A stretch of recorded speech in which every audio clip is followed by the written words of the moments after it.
Chapter 1401 invincible attack. इस बार तो बाकी दर्शकों की तरह पुरेसन भी हैरान रह गया। काफी देर तक कोई भी होश में नहीं आ सका।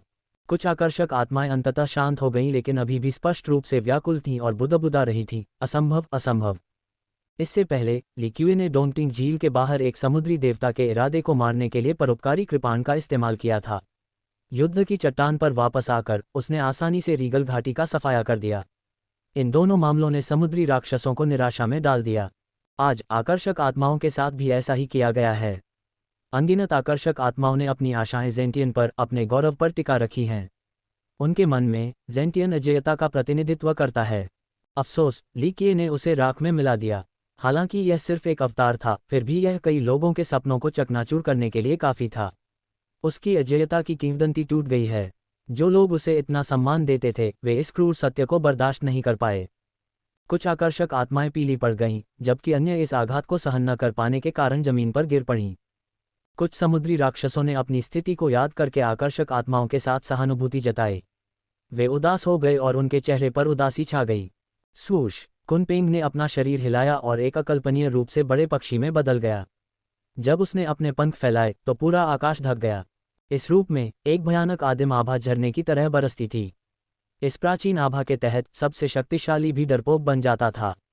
कोई भी आसानी से कल्पना कर सकता है कि अपने युग में एक कुनपेंग अविश्वसनीय रूप से भयानक और शक्तिशाली होगा। इस दिव्य पक्षी को देखकर देवराज भी अवाक और अचंभित रह गए। कमजोर लोग इस दबाव के आगे अपनी उंगली भी नहीं उठा पाए। पलक झपकते ही वह आकाश की गहराइयों में गायब हो गया और अचानक सबके ऊपर फिर से प्रकट हो गया। यह विशाल पक्षी उनसे सिर्फ कुछ इंच ऊपर था। एक दिव्य जानवर की आभा को करीब से महसूस करके भीड़ भयभीत हो गई। इस प्राचीन आभा ने उनमें एक सहज भय पैदा कर दिया। एक छपाक से असीम सुनामी पैदा होती है, एक और फड़फड़ाहट से अनंत ऊंचाइयों की ओर उड़ान भरती है। लिक्यूए ने जानवर की जन्मजात क्षमता का आनंद लेते हुए भावुक होकर टिप्पणी की। इस कुनपेंग के नीचे लोग जोर से सांस लेने की हिम्मत नहीं करते थे। एक ही पंजे के हमले से यहाँ हर कोई मर सकता था। अंत में यह विशालकाय पक्षी गायब हो गया और केवल लिक्यूए ही आकाश में रह गया। वह वहाँ बेपरवाह और स्वाभाविक रूप से खड़ा था। उसके बेस्वाद व्यवहार ने सभी को भयभीत कर दिया। इस समय क्या कहना सही होगा? कौन ये दावा करने की हिम्मत करेगा कि वह मिंग जेंटियन के खिलाफ प्रतिस्पर्धा करने के योग्य नहीं था? सच्चाई सबके सामने थी। उनकी प्रतिद्वंद्विता तय हो चुकी थी। भले ही कई आकर्षक आत्माएं इस तथ्य को स्वीकार नहीं करना चाहती थीं, लेकिन वे अपने मन में इसे पहले ही स्वीकार कर चुकी थीं। अंततः पुरेसन ने आह भरी, इस पीढ़ी में उसे कौन रोक सकता है? प्रोफाउंड के पास यह स्वीकार करने के अलावा कोई विकल्प नहीं था कि यह अप्रिय व्यक्ति सिंहासन के लिए सबसे योग्य उम्मीदवार हो सकता है। उसने पाया कि अपनी उपपत्नी का बदला लेने के लिए लिक्यूए पर हमला न करना उसके जीवन का सबसे बुद्धिमानी भरा निर्णय हो सकता है। लिक्यूए वहीं खड़े रहे और उन्होंने उदासीन स्वर में क्रिम्सन फ्लेम पूर्वज से कहा, वापस जाओ और जेंटियन से कहो कि अगर वह फिर से मेरे रास्ते में खड़ा हुआ तो मैं उसके असली शरीर को काट दूंगा। ये कथन अतीत में अपमानजनक लग सकता था, लेकिन इस समय भीड़ में स्वीकार्यता का भाव व्याप्त था। किसी ने भी उस पर हंसने या उसका मजाक उड़ाने की हिम्मत नहीं की। यह अनौपचारिक घोषणा भीड़ के लिए बहुत दमनकारी थी। उसने ऐसा प्रतीत कराया जैसे कि जेंटियन कोई सामान्य व्यक्ति था जिसे जब चाहे मारा जा सकता था। क्रिम्सन फ्लेम बुरी तरह घायल हो गया था और उसका चेहरा पीला पड़ गया था। अगर पहले कोई और उसे यह बात बताता तो वह उसे डांटता या मार भी डालता, लेकिन इस समय तो उसकी हिम्मत ही नहीं हुई कि वह एक डकार भी ले। अगर वह 10 गुना ज्यादा साहसी होता तो भी वह लिक्यूए के खिलाफ जवाबी हमला करने की हिम्मत नहीं कर पाता। यहाँ तक कि उसके मालिक को भी कुचल दिया गया था, तो उसके जैसा एक साधारण ड्राइवर क्या कर सकता था?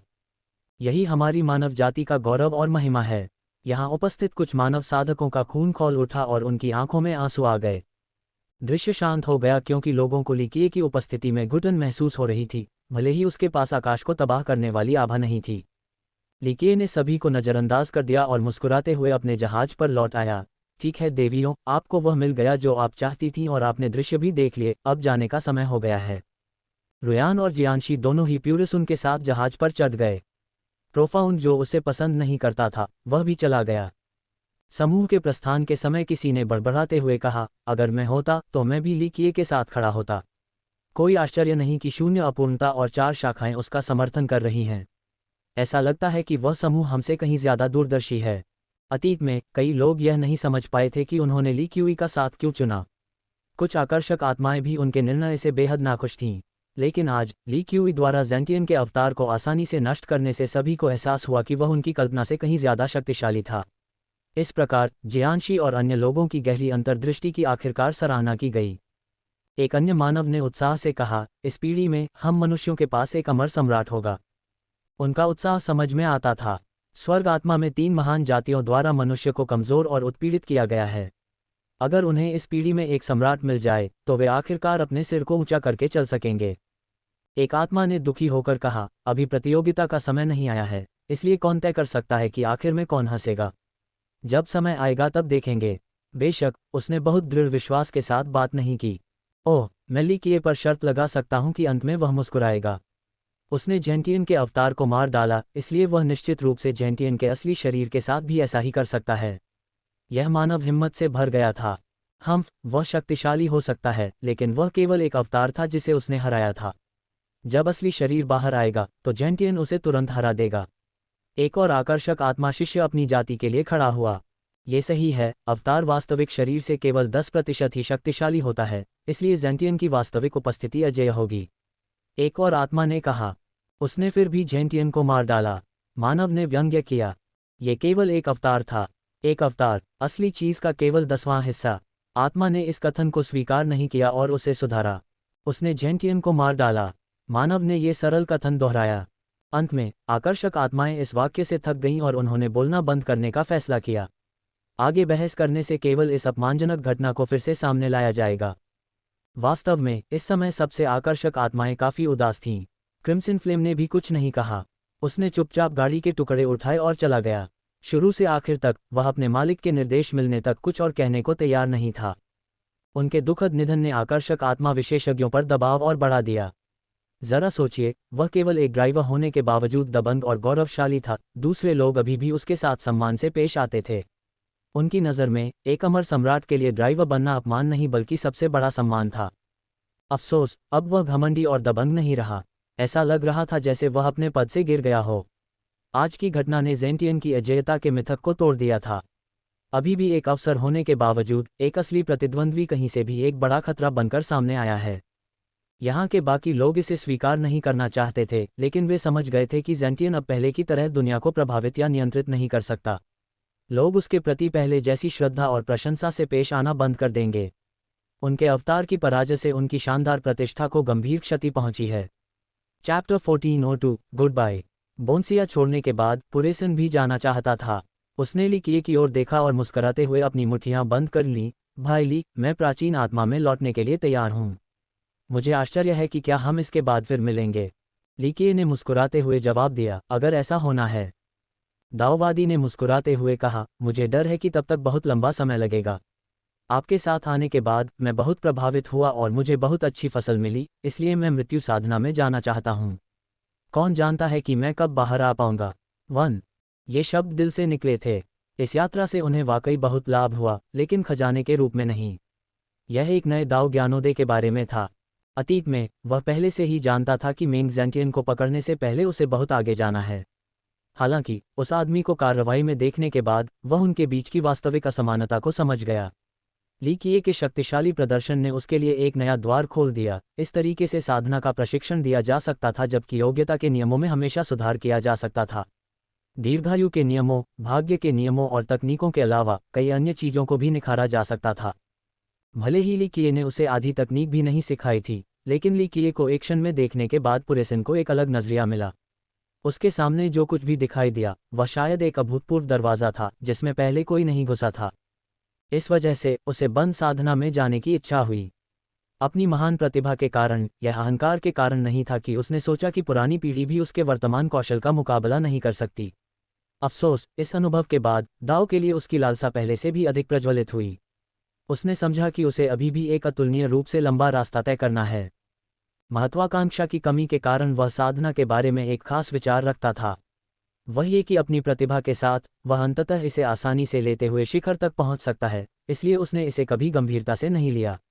हालांकि जेंटियन की ताकत और लीकिए के चमत्कारों को देखने के बाद वह उस रंगीन रास्ते की प्रतीक्षा कर रहा था जो उसका इंतजार कर रहा था। जब लोहा गर्म हो तब उस पर प्रहार करो, जब तुम अभी युवा हो तब खेती करो। तुम्हारी प्रतिभा वाले किसी व्यक्ति को वास्तव में साहपूर्वक आगे बढ़ना चाहिए। भले ही तुम सम्राट ना बनो, लेकिन तुम पाओगे कि जब तुम शिखर पर यात्रा कर रहे हो तो आगे कई आश्चर्य हैं। ली किए ने पुरेसुन को समझा और मुस्कुराया। मैं आपकी सलाह को अपने दिल में रखूंगा भाई ली। पुरेसन ने फिर से अपनी मुट्ठियां बांध लीं। ली किए ने आगे कहा, अभी जाओ।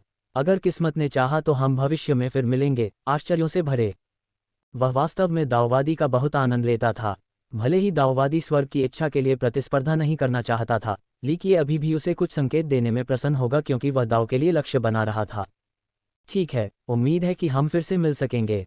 चाहे कुछ भी हो, हमारी चारों शाखाएं हमेशा आपके लिए अपने दरवाजे खोले रखेंगी। आप किसी भी समय आ सकते हैं। अगर मैं वहां नहीं भी रहूंगा तो भी मेरा छोटा भाई हमारे संप्रदाय का प्रतिनिधित्व करके आपकी अच्छी देखभाल करेगा, है ना? मैं उसका स्वागत करूंगा। प्रोफाउंड ने ली केय को ठंडे अंदाज में देखा और अपना सिर हिलाया। इससे कोई फर्क नहीं पड़ता कि ली केय कितना भी शक्तिशाली क्यों न हो, प्रोफाउंड अभी भी उससे नफरत करता था और उसका दोस्त नहीं बनना चाहता था। अफसोस, प्रोफाउंड एक दिलचस्प व्यक्ति था। आंख से आंख मिलाने के बावजूद वह ली केय के साथ अभद्र व्यवहार नहीं करेगा। इसके अलावा अपने बड़े भाई के प्रति सम्मान के कारण वह उसकी सभी आज्ञाओं का पालन करेगा। इसलिए यदि ली किए वास्तव में चारों शाखाओं का दौरा करता है तो वह अपने भाई के स्थान पर एक अच्छे मेजबान की भूमिका निभाएगा। ये कम से कम वह कर सकता था। ली किए ने प्रोफाउंड के रवैये पर मुस्कुराया। पुरेसिन को भी चिंता नहीं थी क्योंकि उसे अपने छोटे भाई पर भरोसा था कि वह समझदार है। भाई ली, स्कूल मास्टर्स, अलविदा। पुरेसिन ने आखिरकार समूह को अलविदा कहा। प्रोफाउंड ने भी 2 स्कूल मास्टर्स को अलविदा कहा, लेकिन ली किए को अनदेखा कर दिया। पुरेसुन ने अभी कुछ ही कदम उठाए थे कि ली किए ने उसे पुकारा, पुरेसुन। वह पीछे मुड़ा और पूछा, क्या कुछ और है, भाई ली? ली किए ने मुस्कुराते हुए उससे कहा, एक आदमी से दूसरे आदमी के लिए यह बहुत निराशाजनक होगा यदि आप अपनी मार्शल चाची के साथ अपना काम पूरा नहीं करते हैं। यह आपके जन्मजात आशीर्वाद का अपमान है। ये सुनकर पुरेसन को थोड़ी शर्मिंदगी महसूस हुई। वह एक खोखली हंसी हंसने लगा और उसे समझ नहीं आया कि क्या कहे। वह इसे संभाल सकता है। प्रोफाउंड ने प्रोत्साहन के रूप में उसका कंधा थपथपाया। अंततः दोनों भाई बहते हुए विशाल समुद्र में लुप्त हो गए। उनके जाने के बाद ली किए वापस अंदर आए और ताबूत के सामने बैठ गई। परी अभी भी अंदर शांति से सो रही थी। उसके चेहरे पर एक कोमल मुस्कान थी, जैसे कि वह कोई अच्छा सपना देख रही हो। उसकी नींद की मुद्रा इतनी सुंदर थी कि जियांशी और रुयान जैसी महिलाओं को भी उसे देखते हुए अपने दिल की धड़कन महसूस हुई। ली किए ने आगे बढ़कर उसके अद्भुत चेहरे को धीरे से सहलाया और फिर भावुक होकर आह भरी। यह इस दुनिया में कला का सबसे उत्तम काम था। अंत में उसने उसका दाहिना हाथ पकड़ लिया और अपनी उंगलियां आपस में उलझा लीं, इससे पहले कि वह भी सो जाए और अपनी आंखें बंद कर ले। दोनों लड़कियां धीरे धीरे सांस ले रही थीं, मानो उन्हें डर हो कि कहीं ये दोनों जाग न जाएं। ठीक उसी तरह ली किए परी के बगल में आराम कर रही थी। शुरुआत में रुयान और जियांशी ने कुछ भी नोटिस नहीं किया। हालांकि थोड़ी देर बाद उन्होंने दिल की धड़कन सुनी। उन्हें लगा कि वे बस कुछ सुन रहे हैं, लेकिन अधिक ध्यान देने के बाद ली क्यूई और परी से 2 अलग अलग दिल की धड़कनें पूरी तरह से सामंजस्य में आ रही थीं। इस धड़कन से दुनिया शांत और धीमी होती हुई प्रतीत हो रही थी। उन्हें लगा कि अब वे एक बिल्कुल अलग दुनिया में हैं। यह एक शानदार दुनिया थी जिसमें तेजी से गति थी, एक रंगीन जगह थी जैसे कि यह अमर लोगों की भूमि हो। एक असीम आभा एक अत्यंत शुद्ध और विशाल आदिम वातावरण के साथ मौजूद थी। इस सांस ने दूसरों को बेहद ऊर्जावान बना दिया और उन्हें बहुत युवा महसूस कराया। इसके अलावा उन्हें ऐसा महसूस होता था कि उनके शरीर में शक्ति भर गई है, जैसे कि वे कई स्तरों पर ऊपर उठ गए हों। एक पल में ये सब रुयान और जियांशी के लिए हुआ। अमर प्राणियों का एक पौराणिक क्षेत्र इससे बहुत अलग नहीं होगा। अफसोस, इतनी खूबसूरत दुनिया में दूसरों के लिए अज्ञात संकट था, एक संभावित अस्तित्वगत उन्मूलन।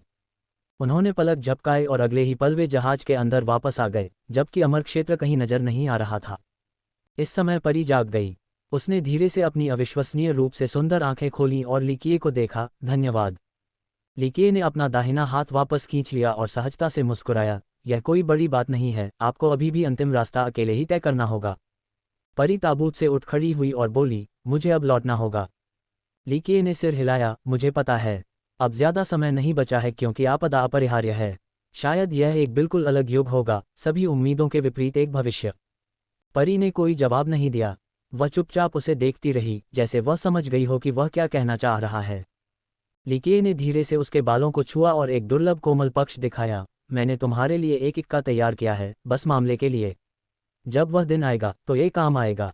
परी ने अपना सिर थोड़ा झुकाया और असमंजस में उसे घूरने लगी। तुम्हारा मन कैसे बदल गया? लीकिए ने गंभीर भाव से उत्तर दिया, मुझे भी नहीं पता। शायद मैं बुराई करने की आदी हो गई हूँ और अचानक मुझे कुछ अच्छा करने की इच्छा हुई। लोगों को वास्तव में कौन समझ सकता है? उलझन में रहना मानव स्वभाव है। मानव स्वभाव, उसने उसके अर्थपूर्ण शब्दों का ध्यानपूर्वक स्वाद लेते हुए दोहराया। रुयान और जियांशी को इन दोनों की उलझन भरी बातचीत की आदत हो गई थी। फिर भी वे अभी भी ध्यान से सुन रहे थे। वन, यह एक ऐसा शब्द है जो वुक्सिया के लिए अधिक सार्थक है क्योंकि उनका जीवनकाल छोटा होता है।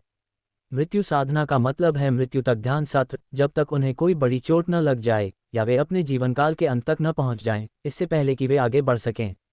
नियमित पृथक साधना की तुलना में यह अधिक गंभीर सत्र है। Chapter 1403 fairies departure. थोड़ी देर बाद परी को होश आया और उसने धीरे से कहा, धन्यवाद, तुम ही हो जो इस दुनिया में आशा लाओगे। नहीं, मैं तुम्हारा श्रेय लेने की हिम्मत नहीं कर सकता। तुम्हारे बिना कोई उम्मीद नहीं है। मैंने जो किया है वह कोई बड़ी बात नहीं है। मुझे डर है कि मैं मुश्किल भविष्य में तुम्हारी कोई मदद नहीं कर पाऊंगा। उसने मुस्कुराकर अपना सिर हिलाया। उसने सिर हिलाया और गंभीरता से कहा, मैं समझती हूँ। जाओ, एक और युग के बाद यह आएगा और शायद समाधान मिल जाएगा। उसने अंततः आह भरी। परी ने लकड़ी का ताबूत उठाया और अपनी राह पर चल पड़ी। वह कुछ दूर ही गई और फिर पीछे मुड़कर उसे देखने लगी। क्या हम फिर मिलेंगे? लीके ने खुशी से जवाब देने से पहले एक पल के लिए सोचा, मुझे नहीं पता। शायद मैं तुमसे एक कदम आगे भी बढ़ जाऊं और 9 आसमानों से ऊपर मर जाऊं। उसने उत्तर देने से पहले उसके शब्दों पर विचार किया। मैं उस स्थान को जानती हूं, लेकिन क्या वहां जाना आवश्यक है? हाँ, लीके ने गंभीरता से सिर हिलाया। यह मेरा आजीवन लक्ष्य रहा है, मेरी एकमात्र आकांक्षा। कई हड्डियां पहले से ही इस मार्ग को प्रशस्त करती हैं। अनगिनत पूर्वजों ने कभी हार नहीं मानी, कई अन्य लोग अंत तक लड़ने के लिए सहमत हुए, और मैं कोई अपवाद नहीं हूं। वह स्थान वह है जहां मैं हूं, ठीक वैसे ही जैसे आपका अपना स्थान होता है जहां आप हैं। जहां मेरा घर है, उसने खुद से कहा और बहुत देर तक विचारों में खोई रही। आखिरकार वह जहाज से उतरी और लापरवाही से शून्य को चीर कर एक पोर्टल को प्रकट किया। पोर्टल के अंदर अमर झिलमिलाहट और रहस्यमय तैरते हुए कानून भरे हुए थे। यह अमर दुनिया के लिए एक पोर्टल की तरह लग रहा था। वह उसमें घुसी और तुरंत गायब हो गई। इसके बाद पोर्टल बंद हो गया जैसे कि कुछ हुआ ही ना हो।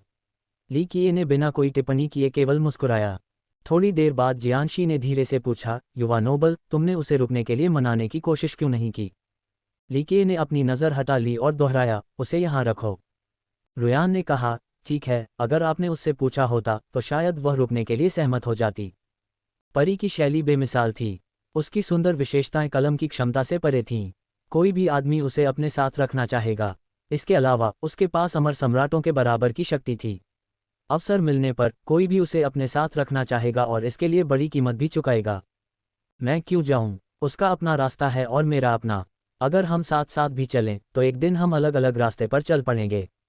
उसके जैसा कोई मेरे कारण हार नहीं मानेगा और मैं भी किसी औरत के लिए नहीं रुकूंगा। उसने अपना सिर हिलाया। वह क्या करने की कोशिश कर रही है? ये सवाल जियांशी के दिमाग में घूम रहा था।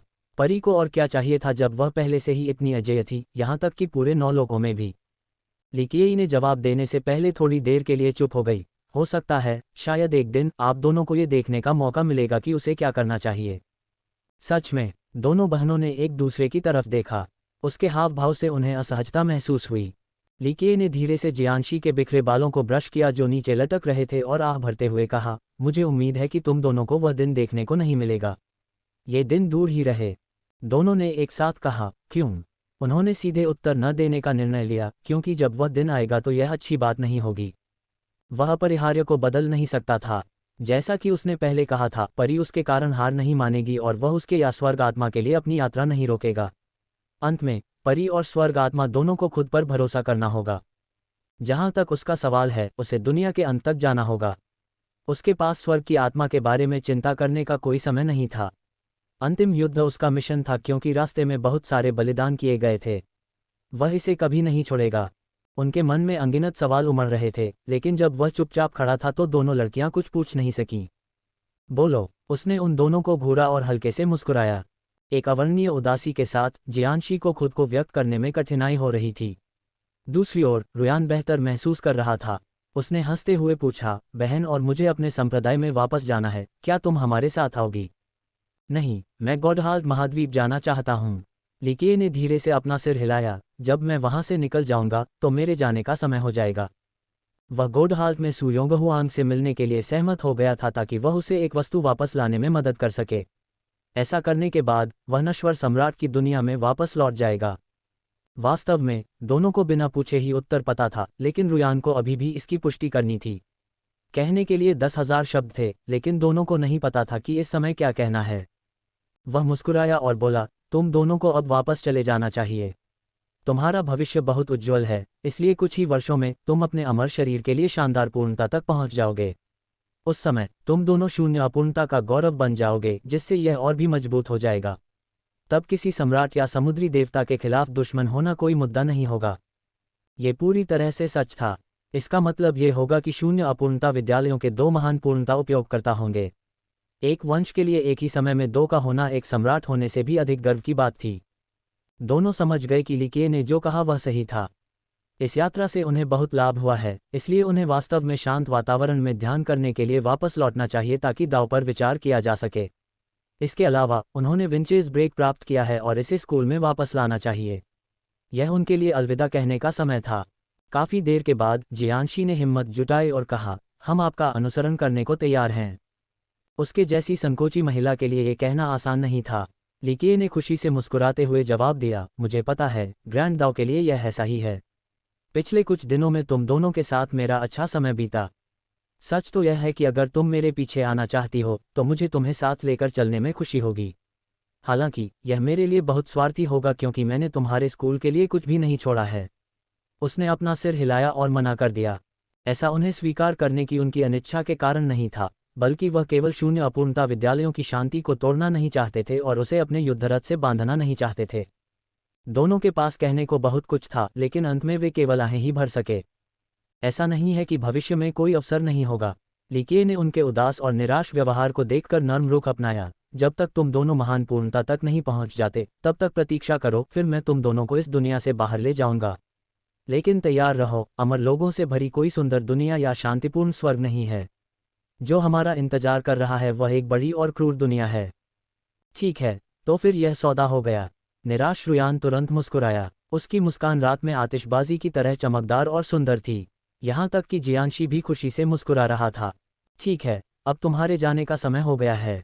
या रुको, मुझे ही जाना चाहिए। वह हंसा और खड़े होने से पहले अपना सिर हिलाया।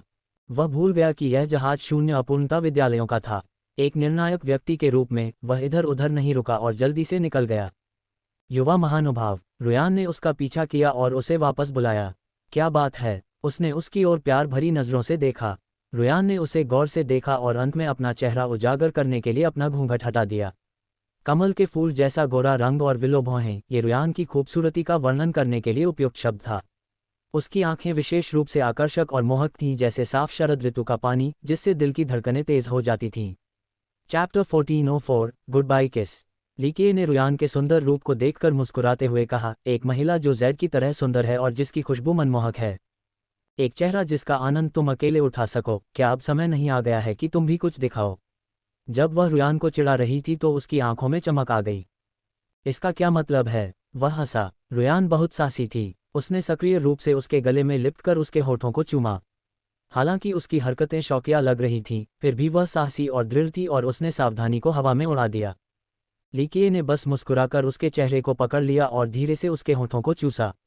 रुयान की महिला आत्मा लगभग उसके शरीर से निकल गई क्योंकि उसे पूरे शरीर में सुन्नता महसूस हुई। ऐसा लग रहा था जैसे वह पिघल रही थी।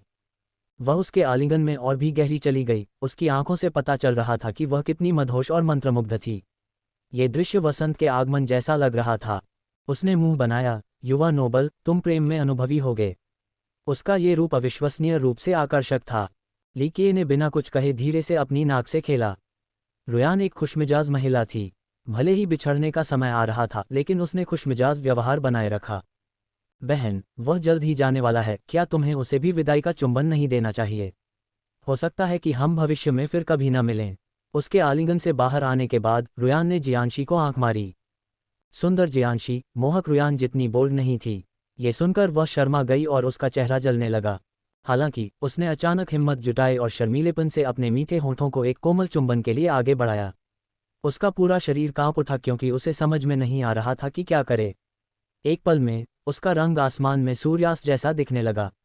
ये शालीन रूप दूसरों को भी मदहोश कर देता। रुयान ने हंसते हुए उसके कान के पास फुसफुसाते हुए कहा, चिंता मत करो यंग नोबल, बड़ी बहन को मेरे पास छोड़ दो। जब तुम वापस आओ तो बस उसे अपने साथ ले जाने के लिए तैयार रहना। लिकिए ने ये राक्षसी की बात सुनकर हंसते हुए कहा, अपना ख्याल रखना, ठीक है। अगर ये तय हुआ तो हम फिर मिलेंगे। इसके साथ ही वह जहाज से बाहर निकल गया और अंदर गायब होने से पहले लापरवाही से आगे बढ़कर एक पोर्टल बनाने लगा। दोनों महिलाओं ने पूरी प्रक्रिया देखी। उसके गायब होने के बाद उन्हें एक अजीब तरह का नुकसान महसूस हुआ और उन्हें शांत होने में मुश्किल हुई। लिकिए बोन्स द्वीप और वहां स्थित महल में गया। बोन्स अभी भी आलस से लेटा हुआ था और धूप सेंक रहा था जब उसने कहा, ऐसा लगता है कि इस बार तुम अप्रत्याशित रूप से अमीर हो गए हो। हालांकि छोटा शटल बुरी तरह क्षतिग्रस्त हो गया था, लेकिन बोन्स बिल्कुल भी दुखी नहीं था। उसने उत्साह से कहा, बिल्कुल नहीं, ये सब महामहिम के आशीर्वाद के कारण है। मैंने जीने के लिए बोन्सिया में केवल कुछ बचा हुआ सूप उठाया, बस इतना ही। लिकिए ने हंसते हुए कुर्सी पर लेटकर कहा, ठीक है, मैं यहाँ आपका सामान लेने नहीं आया हूँ, इसलिए चापलूस बनने की कोई ज़रूरत नहीं है। वहाँ मौजूद चीज़ें साधारण नहीं हैं और आपकी कई पीढ़ियों के खाने के लिए पर्याप्त हैं। बोन्स ने लिक्यूए को कुछ बढ़िया वाइन देने से पहले एक झूठी हंसी निकाली। वह वहाँ सम्मानपूर्वक खड़ा था जैसे कि कोई पाठ सुनने के लिए तैयार हो। वह बदमाश बूसी इस पीढ़ी में ऐसा करने में सक्षम हो सकता है। लिक्यूए ने शराब पीते हुए लापरवाही से कहा, क्या आप अभी भी उसे ढूंढना चाहते हैं और उसे एक अच्छा सबक सिखाना चाहते हैं? बोन्स ने इस सवाल पर सोचने में समय लगाया। आखिरकार उसने आह भरी और जवाब दिया, महामहिम, इतना समय बीत चुका है कि मुझे अपनी आंखें खोलने का मौका मिल गया है। उस समय सच्चाई यह है कि हम दोनों जानते थे कि केवल एक ही बच पाएगा। भले ही उस बदमाश ने मुझे धोखा दिया हो, लेकिन इससे कोई फर्क नहीं पड़ा क्योंकि मैं भी उस स्थिति में ऐसा ही करता। बोन्स हमेशा अपने दांत पीसता था और कहता था कि वह बूसी की खाल उधेड़ना चाहता है। अफसोस, हकीकत ये थी कि वे दोनों सगे भाई हुआ करते थे। चूंकि बूसी सफल रही, इसलिए आप दोनों फिर से मिल सकते हैं। लिकिए ने मुस्कुराते हुए नीले आकाश की ओर देखा। दरअसल अपनी दुश्मनी के बावजूद ये दो अस्तित्व थे जो लंबे समय से एक साथ थे। समय के बदलाव के कारण वे अलग अलग दृष्टिकोण रखने में सक्षम थे। बोन्स ने अंततः एक लंबी चुप्पी के बाद पूछा, महामहिम, इसमें कितना समय लगेगा? लिकिए ने उसकी ओर देखा और उत्तर दिया, जल्द ही। भले ही मैं अभी तक दिव्य वृक्ष रिज पर नहीं गया हूं, लेकिन मेरी गणना के अनुसार यह अधिक समय नहीं लेगा। मुरझाए हुए लोग वहां बहुत समय से हैं, इसलिए मेरा मानना है कि उनका प्रयोग सफलता के बहुत करीब है। क्या बोन्सिया के साथ भी ऐसा ही है? बोन्स को थोड़ा डर लगा। लिकिए मुस्कुराए बिना नहीं रह सके, आपकी पृष्ठभूमि को देखते हुए आपको ये पहले से ही पता होना चाहिए क्योंकि आप इसके बदलावों को किसी और की तुलना में बेहतर महसूस कर सकते हैं। बोन्स ने व्यंग्यात्मक ढंग से मुस्कुराते हुए अपना सिर हिलाया, ये केवल अतीत की बात है। हर गुजरते साल के साथ इसके साथ मेरा संबंध कमज़ोर होता जा रहा है। ऐसा इसलिए नहीं है कि मैं कमज़ोर होता जा रहा हूं, बल्कि इसलिए है क्योंकि बोन्सिया इस हद तक मजबूत होता जा रहा है कि मैं वास्तव में कुछ भी महसूस नहीं कर सकता। इससे हम यह मान सकते हैं कि बोन्सिया भी लगभग तैयार है। ये कहते ही वह गंभीर हो गया। वास्तव में वह खुद एक अविश्वसनीय व्यक्ति था।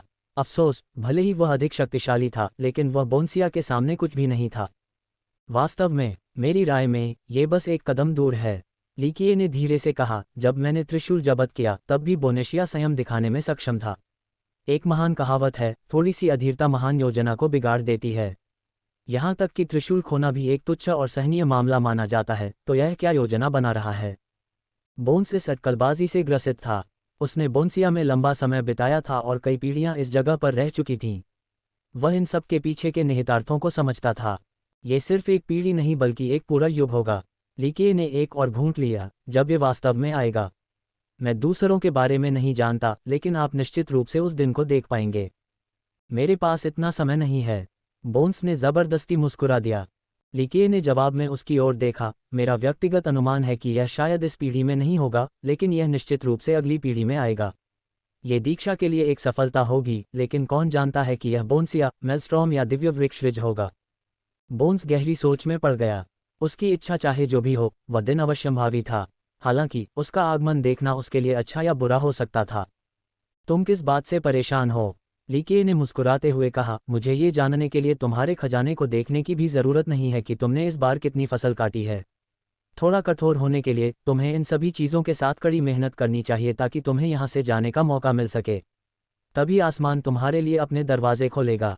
शायद, बोन्स ने बड़बड़ाते हुए कहा और आह भरी, यहाँ से जाना निश्चित रूप से अच्छा होगा।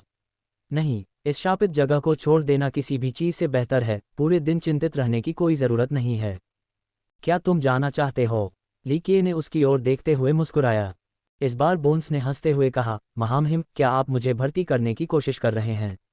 क्या मैं आपके लिए काम करने के लिए उपयुक्त हूँ? ली किए ने हंसते हुए अपना सिर हिलाया, इसे भूल जाओ। इस बात पर विचार किए बिना कि तुम छोड़ सकते हो या नहीं, भले ही तुम छोड़ भी सको, फिर भी तुम सब कुछ छोड़ने में सक्षम नहीं होगे।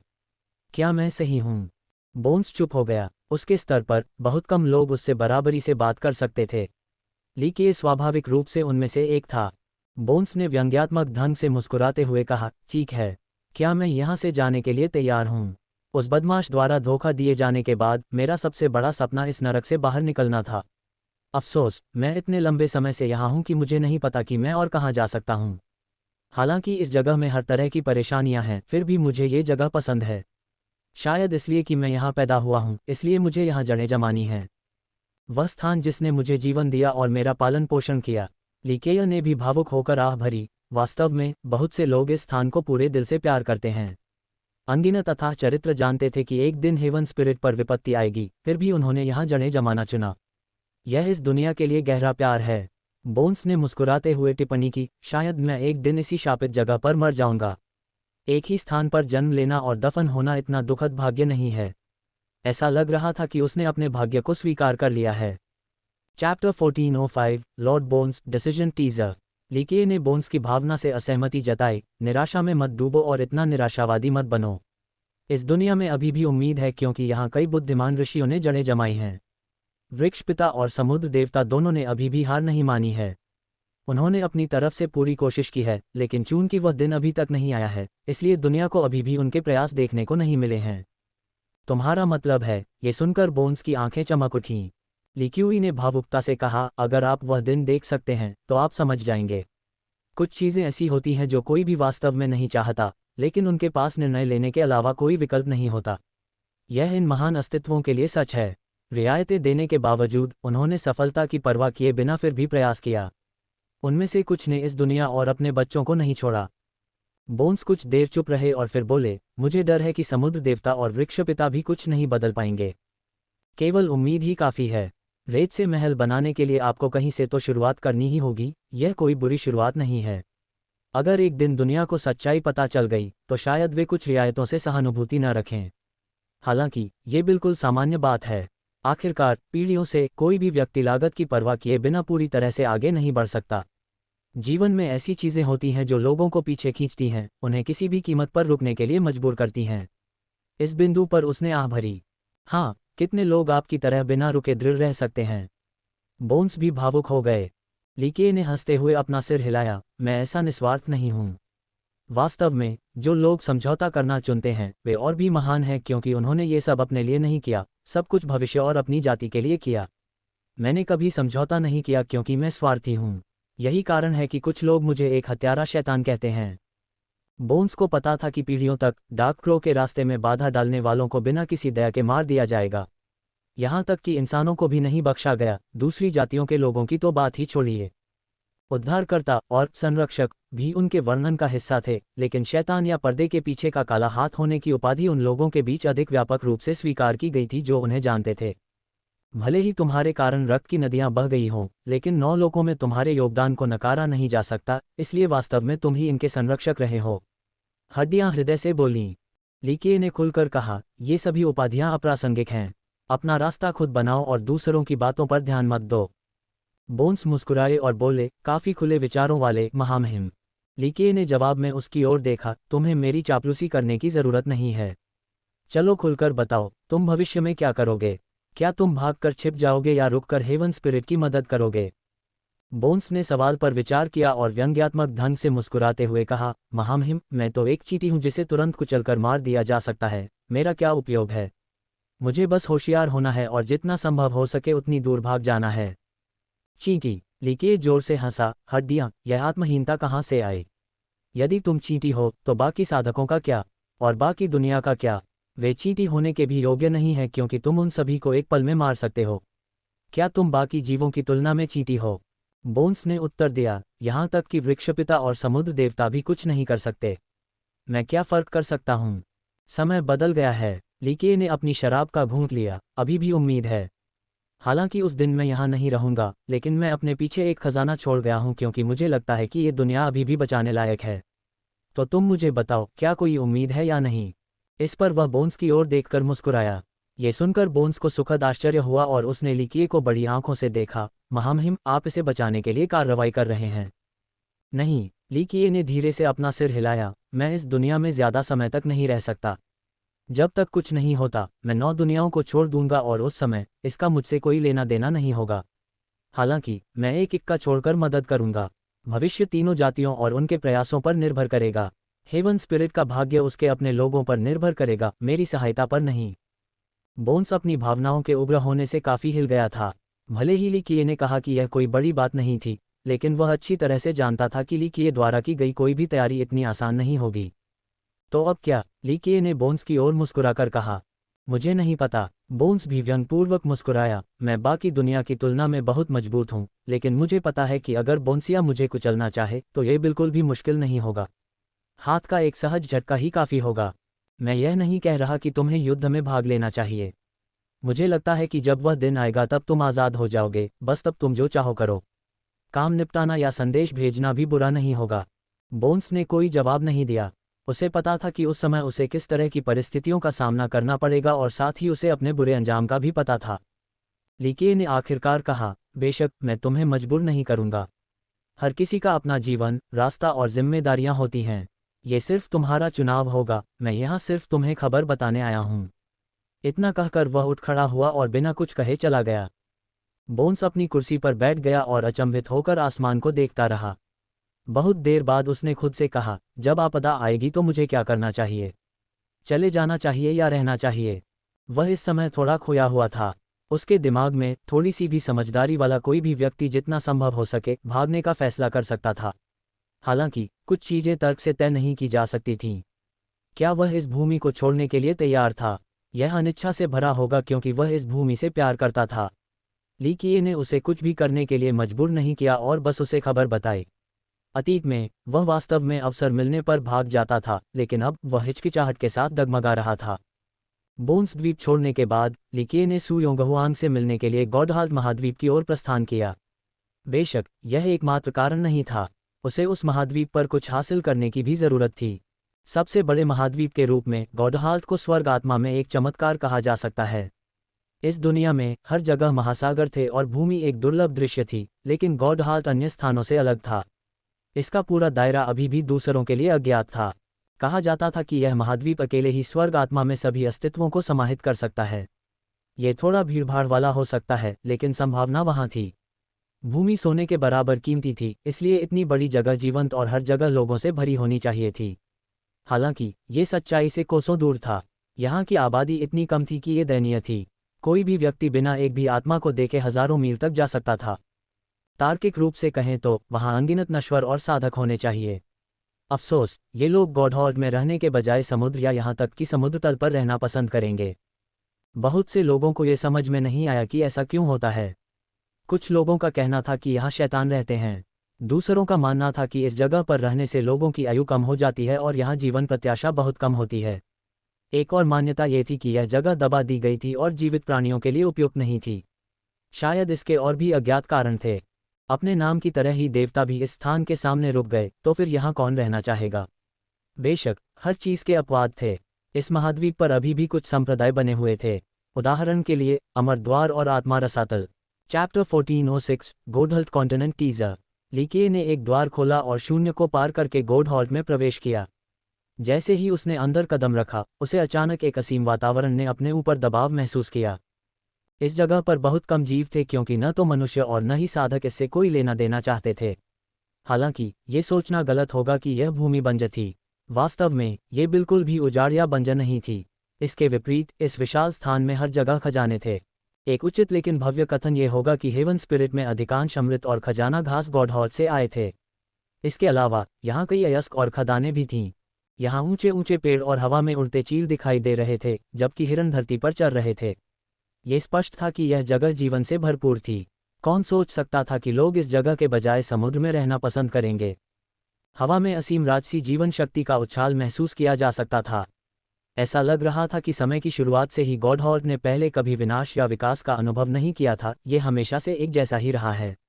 यह इस जगह के लिए एक अनोखी अनुभूति थी। अन्य स्थानों में भी घनी सांसारिक ऊर्जा के साथ एक ही विशाल आभा हो सकती है, लेकिन ये गॉडहॉर्ड की आदिम अनुभूति से अलग थी। ये वास्तव में एक अच्छा स्थान है, लिकिए ने इस महाद्वीप से गुजरते हुए बड़बड़ाया। ये स्थान इस दुनिया में कई चीज़ों को पोषित कर सकता है, लेकिन इसे कई कारणों से छोड़ दिया गया है।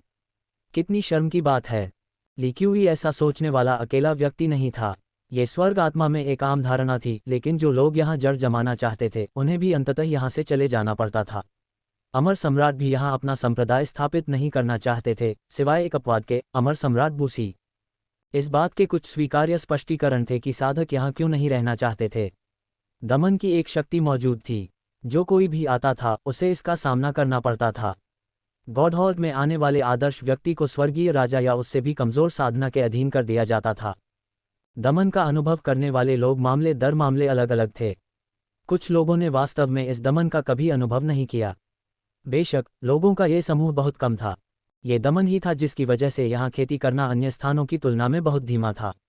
उदाहरण के लिए, जैद सागर में एक स्तर की खेती करने में 10 साल लग सकते हैं, लेकिन गॉडहॉर्ड पर इस कार्य को दोहराने के लिए कई दशकों या सदियों की आवश्यकता होगी। इस कारण इस समस्या का समाधान किए बिना कोई भी साधक यहाँ रहना नहीं चाहेगा, चाहे ये कितना भी अच्छा स्थान क्यों न हो। दरअसल जिस क्षण लिकिए ने धरती पर पैर रखा, एक भनभनाहट सुनाई दी। उसके चारों ओर एक मंद रोशनी दिखाई दी और साथ ही एक अज्ञात शक्ति भी थी जो उस पर दबाव डालना चाहती थी।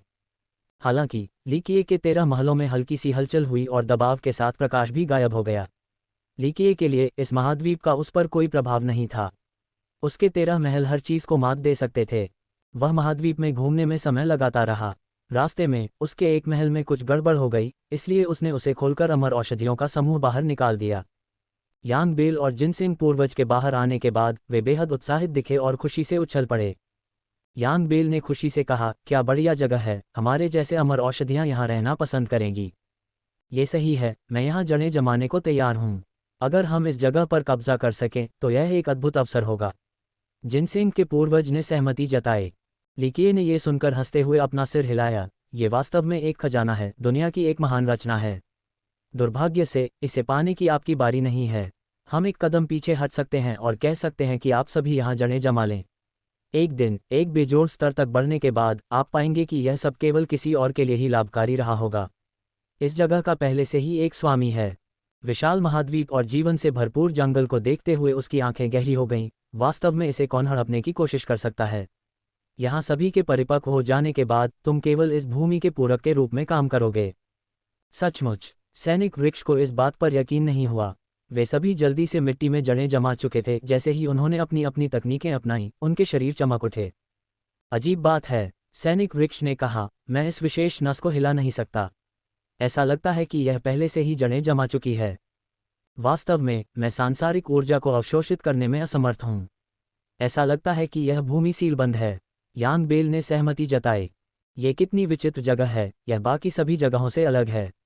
मेरी जड़ें कहीं भी नहीं पहुंच सकती। यह ज़मीन अकल्पनीय सीमा तक विशाल और उपजाऊ है। ये बिल्कुल भी मिट्टी और धरती जैसी नहीं दिखती, ये किसी चीज़ का अवशेष होना चाहिए। अमर चोट वाली चपरासी ने कहा। कुछ ही समय बाद ये दवाइयाँ आपस में बहस करने लगीं। अगर कोई अमर दवाइयों के इतने बड़े समूह को बात करते हुए देख लेता तो उनके मुंह खुले रह जाते और उनके जबड़े अनजाने में ज़मीन पर गिर जाते। हालांकि ये सभी जड़ें अमर स्तर पर थीं और काफ़ी मजबूत थीं, फिर भी उनके पास गॉडहॉर्ड के खिलाफ कोई तरीका नहीं था। यांग बेल ने निष्कर्ष निकाला, यहाँ तक कि एक सच्ची अमर औषधि भी इस जगह के सामने असहाय है। मैं तो छोड़ ही दीजिए। जब तक हम यहाँ लंबे समय तक रहने और एक पूरे युग के लिए जड़ें जमाने की योजना नहीं बनाते, तब तक कोई भी वास्तव में इस भूमि को प्राप्त नहीं कर सकता। अन्य दवाइयों ने सहमति में अपना सिर हिलाया। जिनसिंग के पूर्वज ने खुद को ये पूछे बिना नहीं रह सके, युवा नोबल, यहाँ क्या हो रहा है। लिकिए ने एक बेफिक्र मुस्कान दिखाए। वास्तव में और कुछ नहीं हो सकता, क्योंकि इस भूमि का पहले से ही एक स्वामी है। जैसा कि मैंने पहले कहा था, यहाँ खेती करने से केवल किसी और को ही लाभ होगा। इस जगह की विशालता को देखते हुए इसकी नसें ड्रैगन की तरह हजारों मील तक फैली हुई हैं, यहाँ तक कि एक सच्ची अमर दवा भी इसे पूरी तरह से जब्त नहीं कर सकती। सैनिक वृक्ष ने धरती को मापा और चौंक गया। जो कोई भी इस जगह को नियंत्रित कर सकता है, उसे हमारे जैसा होना चाहिए, एक प्रकार का पौधा। उद्धरण चिन्ह ... ये कितना भयावह है कि यह अस्तित्व इस धरती को नियंत्रित करने में सक्षम है। यह एक सच्ची अमर औषधि से कहीं ऊपर है, लेकिन मैंने पहले कभी ऐसे पौधे के बारे में नहीं सुना है। यह अचंभित होकर अटकलें लगाता रहा और काफ़ी भयभीत महसूस कर रहा था। सिर्फ इसलिए कि तुमने इसके बारे में नहीं सुना है, इसका मतलब यह नहीं है कि यह अस्तित्व में नहीं है। लीके ने हंसते हुए कहा, दुनिया बहुत बड़ी है और अजूबों से भरी है। ऐसी चीज़ें हैं जो तुम्हारी कल्पना से कहीं परे हैं। ऐसा कहने के बाद उन्होंने क्षितिज की ओर देखा और धीरे से कहा, पौधों या कीमिया के दृष्टिकोण से सच्ची अमर औषधियों को अस्तित्व का सर्वोच्च रूप, पिरामिड का शीर्ष माना जाता है। हालांकि व्यापक अर्थों में ये बिल्कुल सही नहीं है। क्या असली अमर औषधियों से भी ऊपर कुछ है? तो फिर वह क्या है? जिनसेंग के पूर्वज काफ़ी उत्सुक थे। लीके ने मुस्कुराते हुए कहा, आत्मिक औषधियों और पौधों दोनों के संबंध में वे अस्तित्व में हैं। सच्ची अमर औषधियाँ 9 लोकों के शीर्ष पर हो सकती हैं, लेकिन इन लोकों के बाहर ऐसा नहीं है। ड्रैगन रेशम कीट सोलरग्रास ने पूछा, और यहाँ का अस्तित्व उनमें से एक है? यहाँ अस्तित्व किसी आत्मा के पौधे का नहीं है, ये केवल इस स्थान का शासक है। लीके ने कहा, यह अत्यंत प्राचीन है और इसका पता लगाना असंभव है। ऐसा कहकर उसने दूर तक देखा। गॉडहॉल्ट के सबसे गहरे स्थान में बहुत सारे रहस्य छिपे थे जो बाकी दुनिया के लिए अज्ञात थे। जिनसेंग के पूर्वज ने कहा, हमारे दृष्टिकोण से यदि ऐसा शक्तिशाली अस्तित्व मौजूद है, यदि हम इसके निर्माण को जब्त कर सकें तो हम वास्तव में अमरता तक पहुंच सकते हैं। अमरता बहुत कठिन है, लीके ने कहा, लेकिन अगर कोई वास्तव में इसे प्राप्त कर सकता है तो यह उन्हें बहुत लंबे समय तक जीने की अनुमति देगा। अफसोस, यह अमर सम्राटों के लिए भी असंभव है। यदि संभव होता तो लीके बहुत पहले ही इस स्थान पर भव्य रचनाएं बना चुके होते। चैप्टर 1407 मीटिंग सीमा यूजियन अगेन टीजर। जब लीके ने अभी अभी गॉडहॉल्ट में प्रवेश किया था तो एक विस्फोटक खबर स्वर्ग आत्मा में फैल गई। स्वर्गीय मंडप दुनिया में प्रवेश कर चुका है और लूनर ग्रास परी बाहर आ चुकी है। ये खबर तेजी से फैल गई और पूरी दुनिया समय पर प्रतिक्रिया नहीं दे सकी। सचमुच कई बड़े लोग अचंभित और अविश्वास में थे। मुझे ऐसा लगता है मंडप ने ही यह संदेश भेजा है। किसी ने तुरंत इसकी पुष्टि करने की कोशिश की और विश्वसनीय जवाब मिला। लोग तुरंत दिव्य मंडप देखने चले गए। लूनर ग्रास परी वास्तव में अस्तित्व में आ गई है। मैंने इसे अपनी आंखों से देखा है। एक महान चरित्र ने वापस लौटने के बाद कसम खाई। वास्तव में ये सिर्फ एक या दो महान किरदारों की वजह से नहीं था जिसने इस जानकारी की पुष्टि की। लोगों ने कसम खाई कि जैसे ही वे मंडप में गए उन्होंने पूर्णिमा के चांद के नीचे एक महिला को खड़ा देखा। वह वहां ऐसे खड़ी थी मानो वह एक अविश्वसनीय अमर के रूप में दुनिया के शीर्ष पर थी। हालांकि वे उसे स्पष्ट रूप से नहीं देख पाए, फिर भी बहुत से लोग चौंक गए। कुछ ने तो यहां तक कहा कि देवराज दूर से बड़ी श्रद्धा से झुक रहे थे। लूनर ग्रेस परी। बहुत से लोग अचंभे में पड़ गए, यहां तक कि कुछ सोए हुए बूढ़े राक्षस भी डर के मारे जाग गए। स्वर्ग आत्मा अविश्वसनीय गुरुओं से भरी हुई थी और इस पीढ़ी को एक शानदार पीढ़ी बनना तय था। कुछ पूर्वज और यहां तक कि पुराने राक्षस भी अस्तित्व में आने के प्रलोभन को रोक नहीं पाए। हालांकि परी के उभरने की बात सुनने के बाद ये पूर्वज पुराने राक्षसों के साथ काम उठे। वे अपने ताबूतों में वापस रेंग गए और बाहर आने के सभी विचारों को त्याग दिया। यहां तक कि लूनर ग्रास भी बाहर आ रहा है। धूल से लथपथ एक पूर्वज ने लंबी मानसिक चूक के साथ चकित होकर बड़बड़ाया। वर्तमान में साधक और यहां तक कि कई पीढ़ियों पहले के साधक भी लूनर ग्रेस नाम के महत्व को नहीं समझते हैं।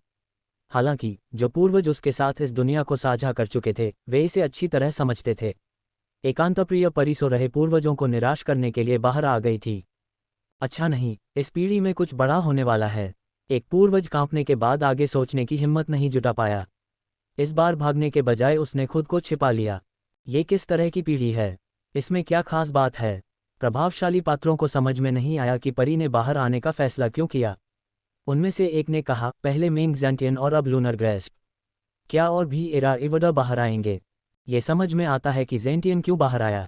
वह केवल अमर सम्राट ताकोन के युग के दौरान दिखाई दिया, इसलिए वह इस बार स्वर्ग की इच्छा चाहता है।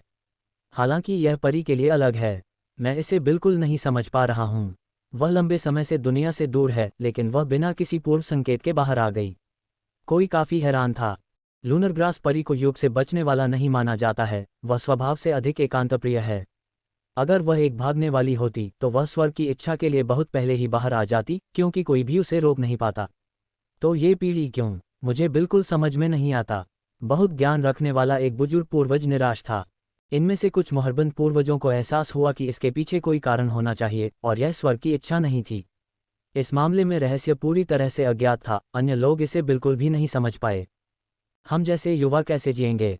ज़ेंटियन के बाहर आने से हम पहले ही निराशा में हैं, लेकिन लूनर ग्रेस परी भी। क्या हमें बस खुद को मार डालना चाहिए? ये खबर सुनकर युवा प्रतिभाशाली लोग आसमान की ओर चिल्लाने लगे। अगर परी स्वर्ग की इच्छा के लिए बाहर आई तो कौन अपराजय होगा और अगला सम्राट बनेगा, जेंटियन या लूनर ग्रास परी? कुछ लोग उत्साहित हो गए और अटकलें लगाने लगे। हे, वह अपने हमशक्ल से मिल जाएगा। उसके आसपास होने से उसके लिए यह बिल्कुल भी आसान नहीं होगा। मुझे यकीन है कि अब से वह बहुत अच्छी नींद नहीं ले पाएगा। अन्य लोग जेंटियन के दुर्भाग्य पर खुश हुए। बेशक हर कोई इस विचार से सहमत नहीं था, खासकर पूर्वजों ने जो परी की ताकत के बारे में जानते थे। उन्होंने अपना सिर हिलाया और विलाप किया, अगर लूनर ग्रेस्प सिंहासन के लिए बाहर है तो जेंटियन कुछ भी नहीं कर पाएगा। यहाँ तक कि सम्राट हमलावर भी उसका विरोध करने को तैयार नहीं है। उसकी पुरानी प्रतिद्वंद्वी महारानी होंगतियन थी। उसके आने की चर्चा स्वर्ग आत्मा में फैल गई, जिसके परिणामस्वरूप असंख्य लोग इस विषय पर चर्चा करने लगे।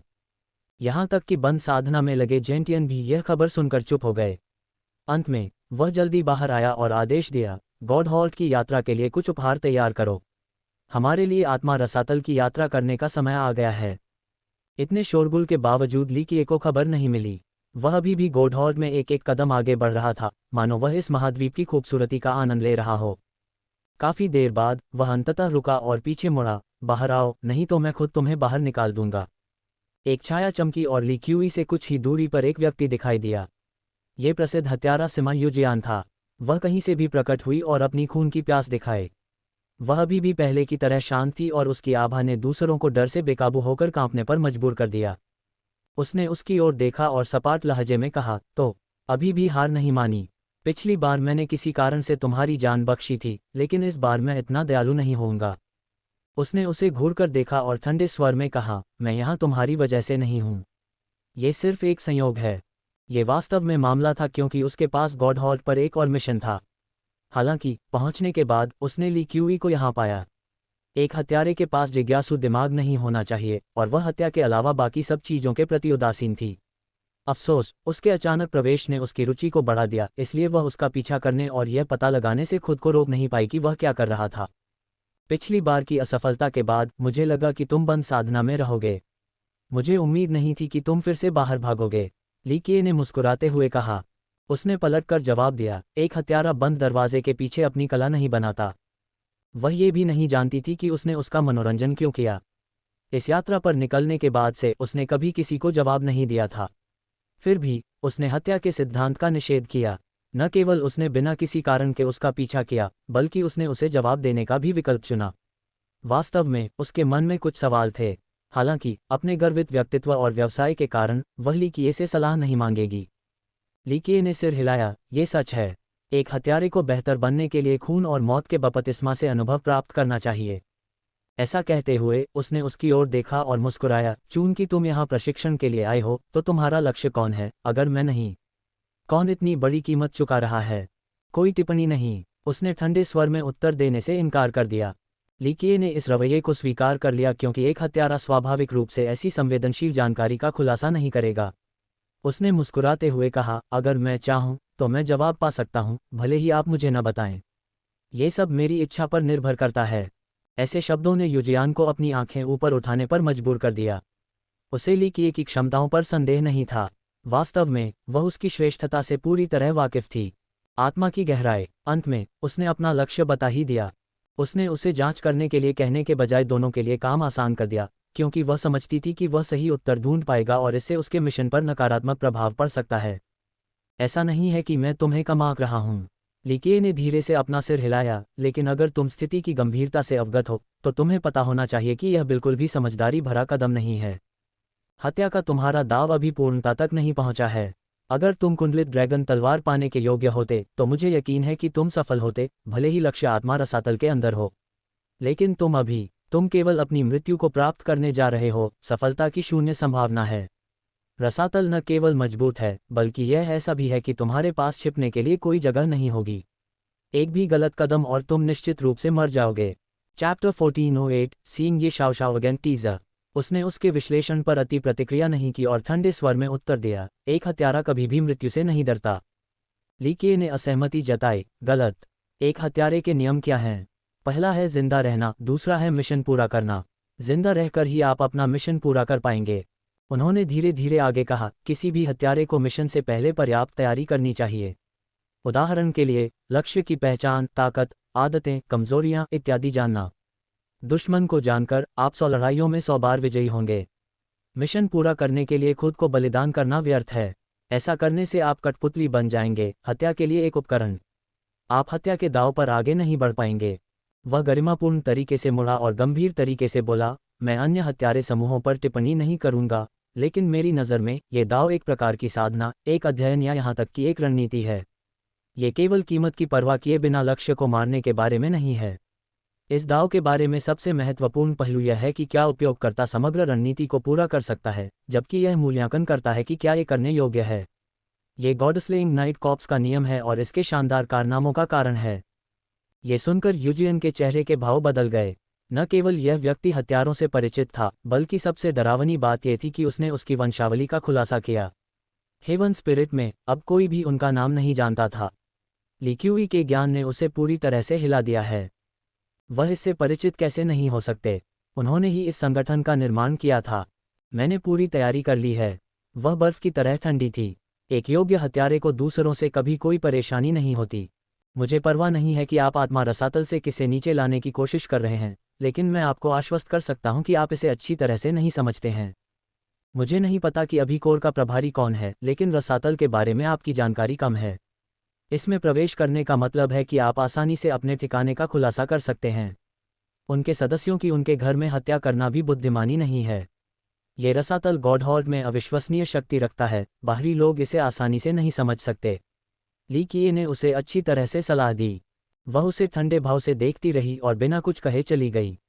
ये जानते हुए भी कि खाई कितनी मजबूत है, उसने इस मिशन को स्वीकार कर लिया है, इसलिए उसे बिना किसी हिचकिचाहट के इसे पूरा करना चाहिए, भले ही यह असंभव हो। इसके अलावा न केवल वह उसे जानती नहीं थी, बल्कि वह उसका पिछला लक्ष्य भी था। वह सिर्फ उसके कारण मिशन कैसे छोड़ सकती थी। ये खून की बूंद अपने साथ ले जाओ। उसने उसे वापस बुलाया और अपना खून निकाला और फिर साफ साफ कहा, अगर तुम खतरे में हो तो तुम इसके जरिए मुझे ढूंढ सकती हो या मुझसे बात कर सकती हो। यूजियन ने उसे घूरते हुए अपना उदासीन रवैया बनाए रखा। उसे कोई आपत्ति नहीं हुई और उसने खून की बूंद को एक छोटी बोतल में डालकर उसके हाथ में रख दिया। क्यों? उसने बिना किसी भावना के कहा। उसे नहीं पता था कि यह व्यक्ति अचानक उसके साथ इतना अच्छा व्यवहार क्यों कर रहा है। बेशक वह ये नहीं सोचती कि यह सब मोह के कारण हुआ है। लीकिए के पास महिलाओं की कमी नहीं थी और इसके अलावा कौन एक हत्यारे को पसंद करेगा। बेशक वह ये भी नहीं सोचती कि वह कोई एहसान मांग रहा था। जब तक भुगतान हो तब तक एक हत्यारा आसानी से उपलब्ध था। उन्होंने बेस्वाद ढंग से उत्तर दिया, गॉडस्लेइंग नाइट कॉर्प्स की वजह से, बस इतना ही। अगर दूसरों ने उसकी हत्या करने की हिम्मत की होती तो वह उन्हें बहुत पहले ही मार देता। उन्हें मदद देने की तो बात ही छोड़िए। हालांकि वह यूजियान के प्रति अधिक उदार था। उसे नाइट कोर के कौशल विरासत में मिले थे और केवल अनुभव और परिष्कार की कमी थी। अगर वह दोनों हासिल कर लेती तो वह नाइट कोर के कौशल का पूरा उपयोग कर पाती। अतीत में इस रेजिमेंट ने छाया में छिपकर ली किए के लिए कई शानदार कारनामे किए। आने वाली पीढ़ियों को यह नहीं पता था कि 9 दुनियाओं में रोशनी वापस लाने में उनका अमिट योगदान था। वे प्राचीन मिंग युग के अंत के बाद सेवानिवृत्त हो गए। उन्होंने कभी कुछ नहीं मांगा और सदस्य या तो नश्वर जीवन जीने के लिए सेवानिवृत्त हो गए या बुढ़ापे से मर गए। कुछ लोग पहाड़ों में छिप गए ताकि फिर कभी दुनिया में न दिखाई दें। इस प्रकार यदि स्थिति अनुमति देती है तो वह यूजियन की मदद करेगा जो नाइट कॉर्प्स का उत्तराधिकारी था। जाने से पहले उसने आखिरी बार भावशून्य होकर उसे देखा। हालांकि वह रुकी और उसे एक जानकारी दी, स्वर्गीय मंडप की लूनर ग्रेस्ट परी अस्तित्व में आ गई है। वह निश्चित रूप से तुम्हारे लिए एक महान प्रतिद्वंद्वी होगी। वह उड़ गई और उसके बाद चली गई। यूजियन ने सोचा कि ये दोनों स्वर्ग की इच्छा के लिए प्रतिस्पर्धा करेंगे। लूनर ग्रेस्ट जैसे भयानक अस्तित्व से कोई भी सावधान रहेगा। संदेश प्राप्त करने के बाद लीकिए चुप हो गया और उसकी आंखें दूर तक घूरने लगीं। उसने अंततः बड़बड़ाते हुए कहा, अवश्य ही आएगा, कोई भी बच नहीं सकता। इसके साथ ही उसने एक बार फिर अपनी यात्रा शुरू कर दी। उसकी मंजिल दिव्य वृक्ष रिज थी। हालांकि इस बार उसका लक्ष्य खजाने के लिए नहीं था, वह केवल निरीक्षण करने जा रहा था। कदम दर कदम वह रिज की ओर ऐसे चल पड़ा जैसे उसे पहले पूरे महाद्वीप को पार करना था। दुर्भाग्य से वह डकैती का शिकार होने से पहले ही बहुत दूर नहीं जा पाया। वास्तव में यह एक बहुत ही अजीब घटना थी। खेती की दुनिया में डकैती काफी दुर्लभ थी। ये और भी अविश्वसनीय था जब ये दिव्य वृक्ष रिज के पास हुआ। हर कोई जानता था कि गॉडहॉर्ड महाद्वीप में आबादी बहुत कम है। रास्ते में लूटने के लिए मोटी भेड़ मिलने की संभावना सड़क पर बेतरतीब ढंग से सोना मिलने की संभावना से कम थी। गॉडहॉर्ड में ये ऑपरेशन कोई बेवकूफ़ी कर सकता है। काश इस दुनिया में वाकई ऐसा बेवकूफ़ इंसान होता। धमाका। उसके रास्ते के सामने एक आकृति अचानक पेड़ से नीचे कूद पड़ी और उसका रास्ता रोक दिया। यह एक लंबा पेड़ था जिसके शरीर से शाखाएं निकल रही थीं। मुख्य तने पर दो बड़ी बड़ी आंखें थीं जो देखने में बैल जैसी लग रही थीं। मैंने ये सड़क खोली है और यहाँ पेड़ लगाए हैं। अगर आप यहाँ से गुजरना चाहते हैं तो आपको टोल देना होगा। ट्रंट ने एक आम डाकू की तरह चिल्लाते हुए कहा। ये पंक्तियां कहने के बाद उसने लीकिए की ओर देखा और कहा, ली, तुम फीस सौंप दो। लीकिए ने मुस्कुराते हुए पेड़ को ऊपर से नीचे तक देखा। आप जल्दी करो और अपना पैसा पीछे छोड़ दो। लीकिए ने जवाब नहीं दिया तो ट्रेंट ने फिर से चिल्लाया। उन्होंने मुस्कुराते हुए कहा, ठीक है छोटी बच्ची, मुझे धोखा देने की कोशिश मत करना। छोटी लड़की? कौन सी छोटी लड़की? राक्षस ने उसे भ्रमित भाव से देखा। छोटे ये श्याओ श्याओ, तुम अपना असली रूप छिपा रहे हो, लेकिन यह मेरी आंखों को धोखा नहीं दे सकता। लीकिए ने अपना सिर हिलाया। तुम बिल्कुल भी मज़ेदार नहीं हो। ट्रंट ने सूंघकर अपना शरीर हिलाया और रूप बदल लिया। ये गोल्डन आइल की युवती थी, ये श्याओ श्याओ। लीकिए को समझ नहीं आ रहा था कि वह इस 14 साल की लड़की से क्या कहे। अरे, तुमने मुझे कैसे पहचान लिया? यह कोई बेबुनियाद अनुमान नहीं हो सकता, है न? मैंने पहले ही कुछ किसानों को लूट लिया था और वे मुझे पहचान नहीं पाए। वह उससे बहुत नाखुश थी, जो उसकी तीखी नज़र से स्पष्ट था। लीकिए ने जवाब में हंसते हुए कहा, इस दुनिया में कुछ भी मेरी आंखों से नहीं छिप सकता। उफ, कितनी आत्ममुग्ध और बेशर्म, हमेशा शेखी बघारती रहती हो। मेरी राय में तुम बिल्कुल सही अनुमान लगा रही हो। मेरी छुपने की कला इस दुनिया में बेमिसाल है, कोई भी इसे नहीं देख सकता। उसके चेहरे पर तिरस्कार भरा भाव था। वह धीरे से मुस्कुराया और बोला, यह अच्छा है कि आप यहाँ हैं, इससे मुझे बहुत मेहनत से छुटकारा मिलेगा। दरअसल उसने उसे अंततः गॉडहॉल्ट लाने की योजना बनाई थी, लेकिन ये कोई ज़रूरी मामला नहीं था। इसलिए उसका यहाँ पहले से ही मौजूद होना ज़्यादा सुविधाजनक नहीं हो सकता था। Chapter 1409 fiery girl. तुम्हारा क्या मतलब है? ये शियाओ शियाओ ने उसकी छोटी सी कमर पकड़ी और गुस्से से पूछा, मुझे मत बताओ कि तुम मेरे खिलाफ कुछ कुटिल योजना बना रही हो। षड्यंत्र। लीकिए खुद को मुस्कुराने से रोक नहीं पाए और इत्मीनान से जवाब दिया, वह कौन था जो मुझसे शादी करने के लिए रोया और भीख मांग रहा था? जैसा कि तुमने कहा, मैं तुम्हारा पति हूं, तो क्या तुम्हें लगता है कि मैं तुम्हारे खिलाफ षड्यंत्र करूंगा? मैं जो चाहूं कर सकता हूं। बह ज़ियाओ शियाओ ने तिरस्कार के साथ कहा, इतने सपने मत देखो, कौन तुमसे शादी करना चाहेगा? कृपया, मैं तुम्हें बिल्कुल पसंद नहीं करता। मैं ये केवल जियांशी और बाकी लोगों को नाराज़ करने के लिए कर रहा हूं। मेरे आदमी को चुराने की कोशिश कर रहे हो, इसके बारे में सोचना भी मत। अपनी कम उम्र के बावजूद ये छोटी लड़की उग्र स्वभाव की थी और अपनी बातों को कानूनविहीन तरीके से कहने का साहस रखती थी। यह अच्छा है, यह अच्छा है। मैं वास्तव में भाग्यशाली हूं कि हम विवाहित नहीं हैं। लीकिए ने अपनी छाती थपथपाते हुए पूरी तरह से राहत का नाटक किया। अगर तुम रोते और भीख मांगते रहे तो मैं अविश्वसनीय रूप से दुखी हो जाऊंगा। तुमको देखो, कोई आकृति नहीं और सौम्यता का कोई संकेत नहीं। जहां तक एक महिला के आकर्षण की बात है, कहाँ, अगर मैं ऐसी कमी वाली लड़की से शादी करता हूं तो मेरा बचा हुआ आधा जीवन बहुत दुखद होगा। ऐसा कहने के बाद उसने जानबूझकर उसे ऊपर से नीचे तक देखा और फिर जीभ चटकाई, जैसे कह रहा हो कि उसका फिगर एक सिक्के के भी बराबर नहीं है। वह जानती थी कि वह जानबूझकर उसे चिढ़ा रहा था, लेकिन उसका गुस्सा उसे जाने नहीं दे रहा था। वह दौड़कर उसके पास गई और अपनी हल्की सी उभरी हुई क्लीवेज को ऊपर उठाते हुए उसे घूरने लगी। देखो, बताओ मुझमें क्या गड़बड़ है? प्लीज़, मैं जैद सागर की सबसे सुंदर लड़की हूँ और लोग मुझे प्यार करते हैं। मुझे देखते ही फूल भी खिल जाते हैं। वह उसकी छाती पर हाथ फेरते हुए बोल रही थी। पहली नज़र में ही उसका गर्म स्वभाव साफ दिख रहा था। सच तो ये था कि ये शियाओ शियाओ वाकई बहुत सुंदर थी। भले ही उसे जैद सागर की नंबर 1 सुंदरता कहना अतिशयोक्ति हो, फिर भी वह साफ, नम आंखों और बेदाग नाक के साथ काफ़ी अच्छी तरह से बड़ी हुई थी। उसकी कम उम्र ने उसके स्तनों के बीच एक घाटी बनने से नहीं रोका।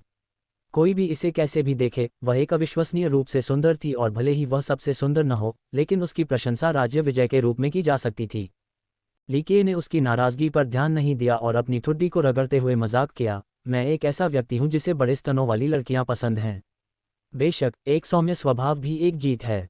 संकी, बिगड़ल, देखो मैं कैसे तुम्हारे साथ पेश आऊंगी ताकि दुनिया से तुम्हारी बुराई दूर हो जाए। गुस्से से लाल हो गई लड़की ने उस पर मुकों और लातों की बौछार कर दी। उसे लोगों द्वारा उसकी शालीन छाती के बारे में बात करते हुए सुनना सबसे ज्यादा नापसंद था। ठीक है छोटी बच्ची, मैं बस तुम्हारे साथ खेल रहा हूँ। लीकिए ने मुस्कुराते हुए अपना सिर हिलाते हुए उसे रोका, तुम यहाँ क्यों आए हो? मैं तुम्हें क्यों बताऊं? उसने झुंझलाहट से उसकी ओर देखा। कोई बात नहीं, मैं वैसे भी जानना नहीं चाहती। ली किए ने मुस्कुराते हुए कंधे उचका दिए। मैं सुनिश्चित करूंगी कि तुम्हें पता हो।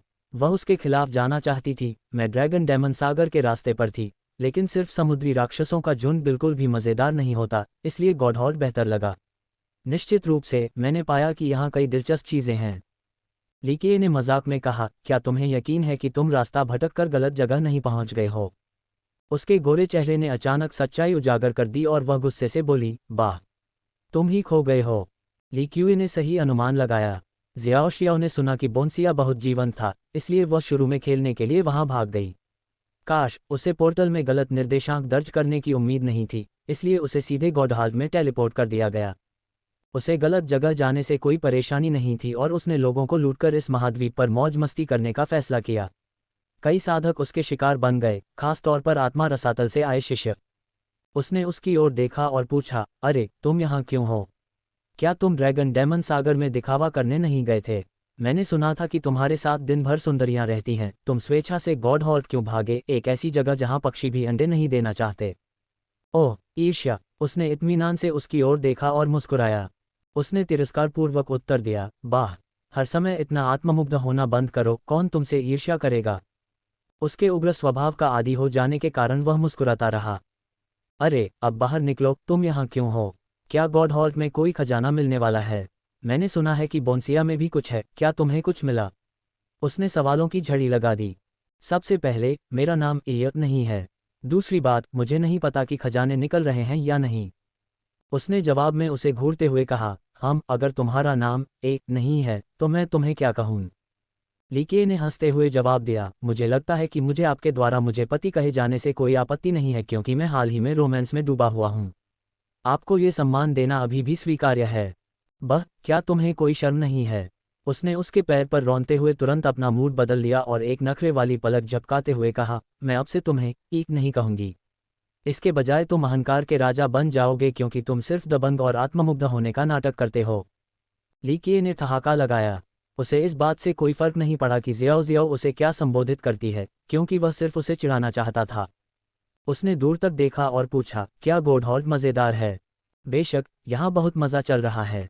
उसकी आंखें चमक उठीं और वह कुछ उत्साह और रहस्य के साथ बोली, ये सौभाग्य की बात है कि मैं बोन्सिया नहीं गई, मैं कई दिलचस्प चीज़ों से चूक जाती। तुम्हें यह विशेष रूप से मज़ेदार लगता है क्योंकि तुम पर दबाव नहीं डाला जा रहा है। उसके भावपूर्ण व्यवहार को देखकर उसने मुस्कुराते हुए टिप्पणी की, तुम्हें कैसे पता? वह घबरा गई और आश्चर्य से उसकी ओर देखने लगी। तुमने खुद को ठीक पाया, इसलिए तुमने कुछ मौज मस्ती करने के लिए पागल होकर लोगों को लूटना चुना। तुम्हारे दिमाग में, तुम गॉडहॉर्ड में एक गॉड किंग को भी हरा सकते हो। डाकुओं का राजा बनना कैसा लगता है? उसने चौंकी हुई लड़की को मजे से देखा। उसने उसे ऊपर से नीचे तक देखा और फिर संदेह से पूछा, तुम मुझ पर जासूसी तो नहीं कर रहे थे, है न? वास्तव में, वह यहाँ आते ही बहुत हैरान हो गई थी। सभी ने कहा कि इस महाद्वीप पर बाहरी लोगों को दबा दिया जाएगा, लेकिन वह पूरी तरह से अछूती थी। इसके अलावा, वह बेहद जादुई और शक्तिशाली पेड़ों को बुलाने में भी सक्षम थी, जो वह पहले नहीं कर सकती थी। इस रहस्य को जानने के बाद जियाओ जियाओ काफ़ी उत्साहित हो गई और एक डाकू बनकर वहीं रुक गई, क्योंकि उसे लगा कि यहाँ कोई भी उससे अधिक शक्तिशाली नहीं हो सकता। वह आसानी से किसी भी देव सम्राट को पूरी तरह से खाली करने से पहले उसे जीवित पकड़ सकती थी। बस इसी तरह वह इस जीवन शैली की आदी हो गई और उसने आत्मा रसातल से शिष्यों को भी नहीं बख्शा। छोटी लड़की, तुम बहुत ज्यादा पागल हो रही हो, मुझे तुम पर जासूसी करने की क्या ज़रूरत है? लीके ने उसके गुलाबी गालों को चुटकी से दबाया और मुस्कुराई, मैं एक नज़र में इस तरह की छोटी सी बात का अंदाज़ा लगा सकती हूँ। गणना, ये कुछ ऐसा है जो मेरे खून से संबंधित है और आप इसके बारे में निश्चित रूप से जानते हैं, इसलिए आप ये पता लगाने में सक्षम थे। उसने उसे एक बुरी नज़र से देखा। उसने लड़की को बिना जवाब दिए मुस्कुरा दिया। हालांकि उसने मन ही मन सहमति जताई। ये वास्तव में उसके वंश से संबंधित था, जिसमें एक बड़ा रहस्य छिपा था। उसने उसे घूरकर देखा और उग्रता से पूछा, आओ, मेरा वंश क्या है? वास्तव में उसकी रक्तरेखा हमेशा से एक रहस्य रही है। गोल्डन आइल के 2 वृक्षपिता थे, इसलिए वे अपनी जाति को बहुत अच्छी तरह समझते थे। अफसोस, सबसे जानकार पूर्वज भी उसकी रक्तरेखा का पता लगाने में विफल रहे। लीके ने इत्मीनान से मुस्कुराते हुए कहा, तुम सच में जानना चाहते हो? ठीक है, मेरे पीछे आओ और आज्ञाकारी बनो, फिर तुम पता लगा सकोगे। बह, तुम मुझे धोखा देने की कोशिश कर रहे हो, है न? मैं इसमें नहीं फंसूंगी। उसने नाक भान सिकोड़ी और उसे तिरछी नज़र से देखा। लीके ने अपनी आस्तीन ऊपर उठाए, अगर तुम ऐसा सोचती हो तो मैं कुछ नहीं कर सकता, लेकिन अगर तुम मुझ पर विश्वास करती हो तो मैं तुम्हें दिव्यवृक्ष रिज पर एक गुप्त स्थान पर ले जाऊंगा। वहाँ तुम अपने वंश के रहस्यों को पूरी तरह से समझ पाओगी। वह संशय में रही, सचमुच? उसने जवाब दिया, क्या मुझे तुमसे झूठ बोलने की जरूरत है? याद रखो, मैं तुम्हें गोल्डन आइल में वापस ले जा सकता था और तुम्हारे पिता इस शादी से बहुत खुश होते। Chapter 1410 divine tree ridge. ये शियाओ ने उपहास के साथ उत्तर दिया, कृपया अहंकार राजा, हर समय अपने बारे में इतना अधिक सोचना बंद करो। मैं तुमसे पहले किसी भी कुत्ते या बिल्ली से शादी करना पसंद करूंगी। वन। वह हंसे और बोले, ठीक है, तो जाओ और कुत्ते से शादी कर लो। तुम्हें कोई समस्या है? उसने गुस्से में अपने दांत पीस लिए और फिर एक बार फिर उसके पैर पर रौंद दिया और उसे गुस्से से घूरने लगी। लिकिए ने उसे एक हाथ से पकड़ते हुए कहा, ठीक है छोटी बच्ची, अब अच्छे से खेलो।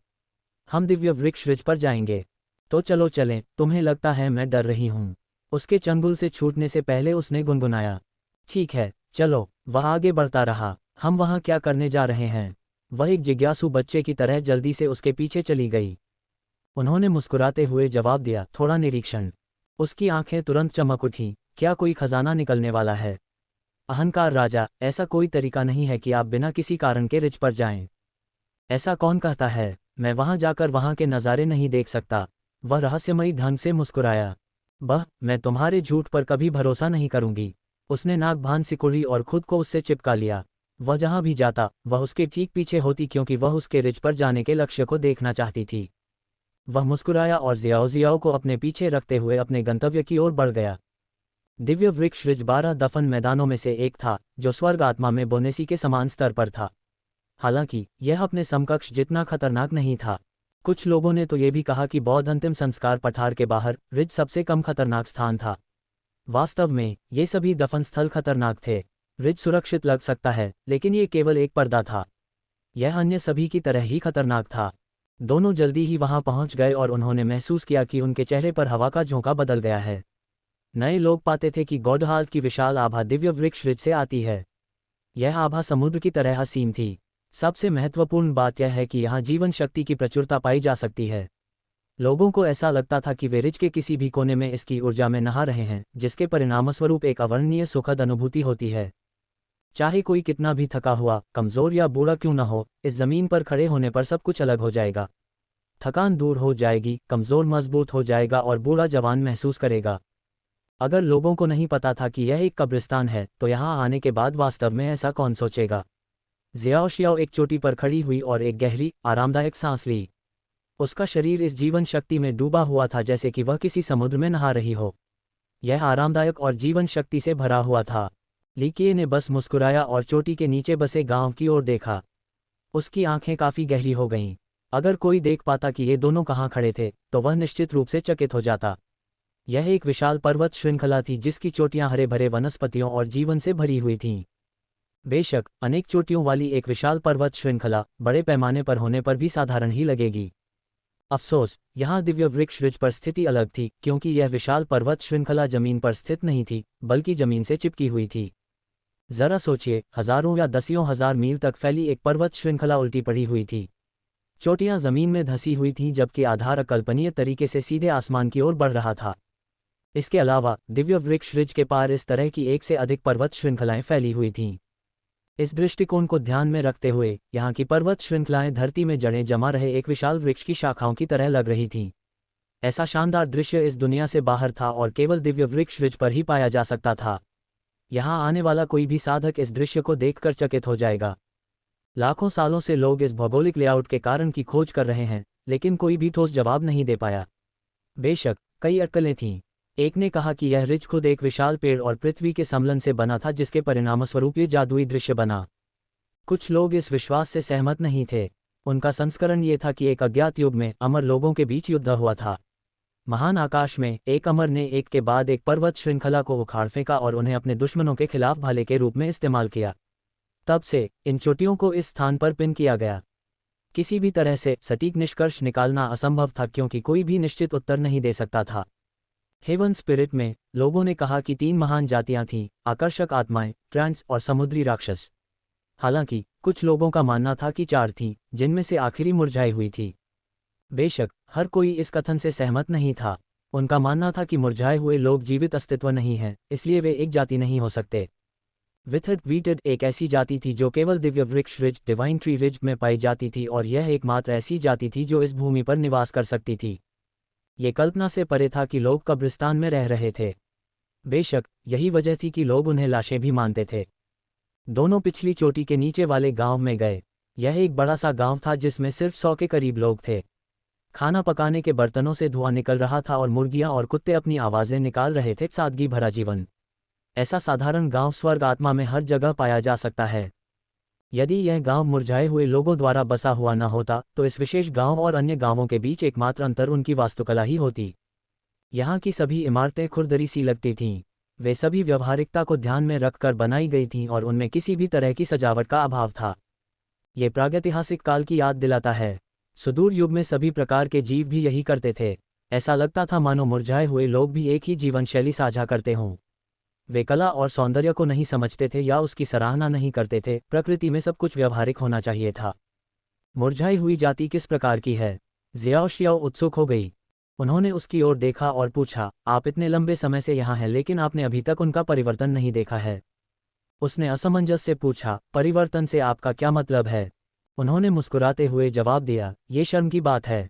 उनका परिवर्तन एक बहुत ही दिलचस्प प्रक्रिया है। अगर हमें मौका मिला तो हम निश्चित रूप से जाएंगे ताकि आप इसे देख सकें। ये प्रक्रिया क्या है? बस मुझे पहले ही बता दो।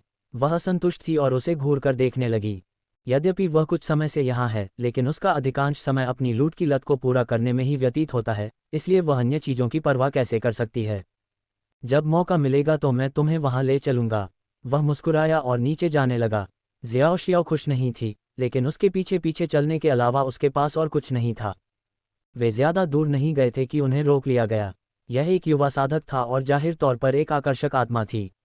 हालांकि उसने एक हल्की चमक उत्सर्जित की जो उसे सामान्य आकर्षक आत्माओं से अलग करती थी। इससे वह कुछ हद तक संत जैसा लग रहा था। तुम दोनों रुक जाओ, उसने तुरंत आक्रामक और अहंकारी स्वर में उन पर चिल्लाया। इससे ज़ियाओ शियाओ के चेहरे पर उदासी छा गई। वह द्वीप की स्वर्णिम बेटी थी। आमतौर पर कोई भी उससे इस तरह बात करने की हिम्मत नहीं करता। इस बीच ली के मुस्कुराया, शिकार उसके दरवाजे पर आ गया है। जो लोग उसे समझते थे वे उसकी यह मुस्कान देखकर कांपने लगते थे, क्योंकि इसका अर्थ होता था कि कोई सचमुच बहुत बदकिस्मत होने वाला है। दुर्भाग्य से इस आकर्षक आत्मा को कुछ भी पता नहीं था और उसने अपना दबंग रवैया जारी रखा। क्या तुम दोनों ने एक राक्षस जैसा दिखने वाला राक्षस देखा है? वह लगभग इतना ही लंबा है और उसकी आंखें बैल जैसी हैं। उसने राक्षस की शक्ल दिखाने के लिए इशारे किए। वन रैंडम डॉग या कैट एक मुहावरा है। इसका मतलब रैंडम लोग या कोई नहीं भी होता है और यह अवमानना करता है। मैंने इसे इस रूप में इसलिए रखा है ताकि अगला वाक्य अर्थपूर्ण हो। Chapter 14:11 rampant rudeness.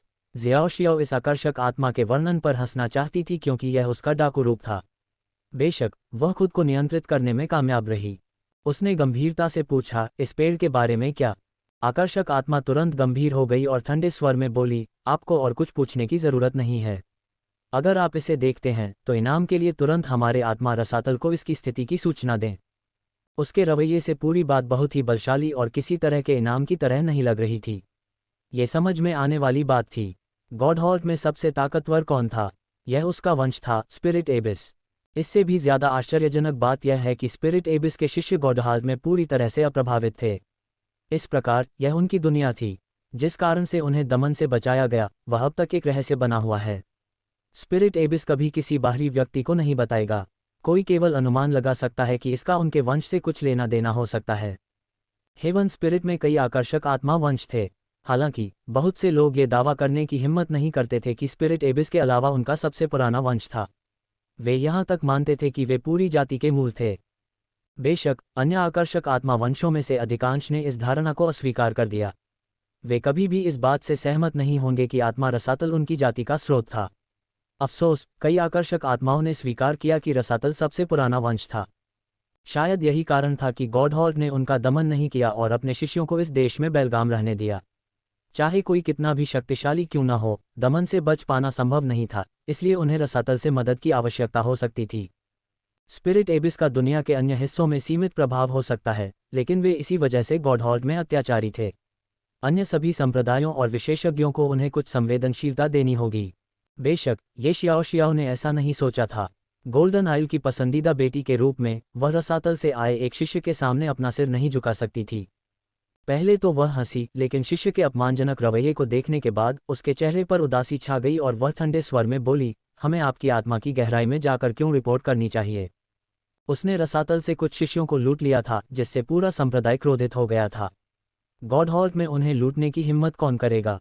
अगर यहाँ ड्रैगन थे तो उन्हें कुंडल बनाकर बैठना चाहिए, अगर बाघ आए तो उन्हें लेट जाना चाहिए। लेकिन अब किसी ने उनके सिर पर इस तरह मंडराने की हिम्मत की। रसातल को गुस्सा क्यों नहीं आता। तब से रसातल के गुरु ने सभी शिष्यों को इस राक्षस की खोज करने का आदेश दिया। इसके अलावा इस व्यक्ति का पता लगने पर किसी भी आने वाले साधक को रसातल में रिपोर्ट करना होगा और साथ ही काफ़ी पुरस्कार भी मिलेगा। क्यों। इस शिष्य का चेहरा उभरा हो गया जब उसने कहा, जो लोग रिपोर्ट नहीं करते वे हमारे साथी अपराधी हैं और उन्हें हमारी सज़ा मिलेगी। ये शिष्य ये शियाओ को नहीं जानता था, लेकिन यह महत्वपूर्ण नहीं था।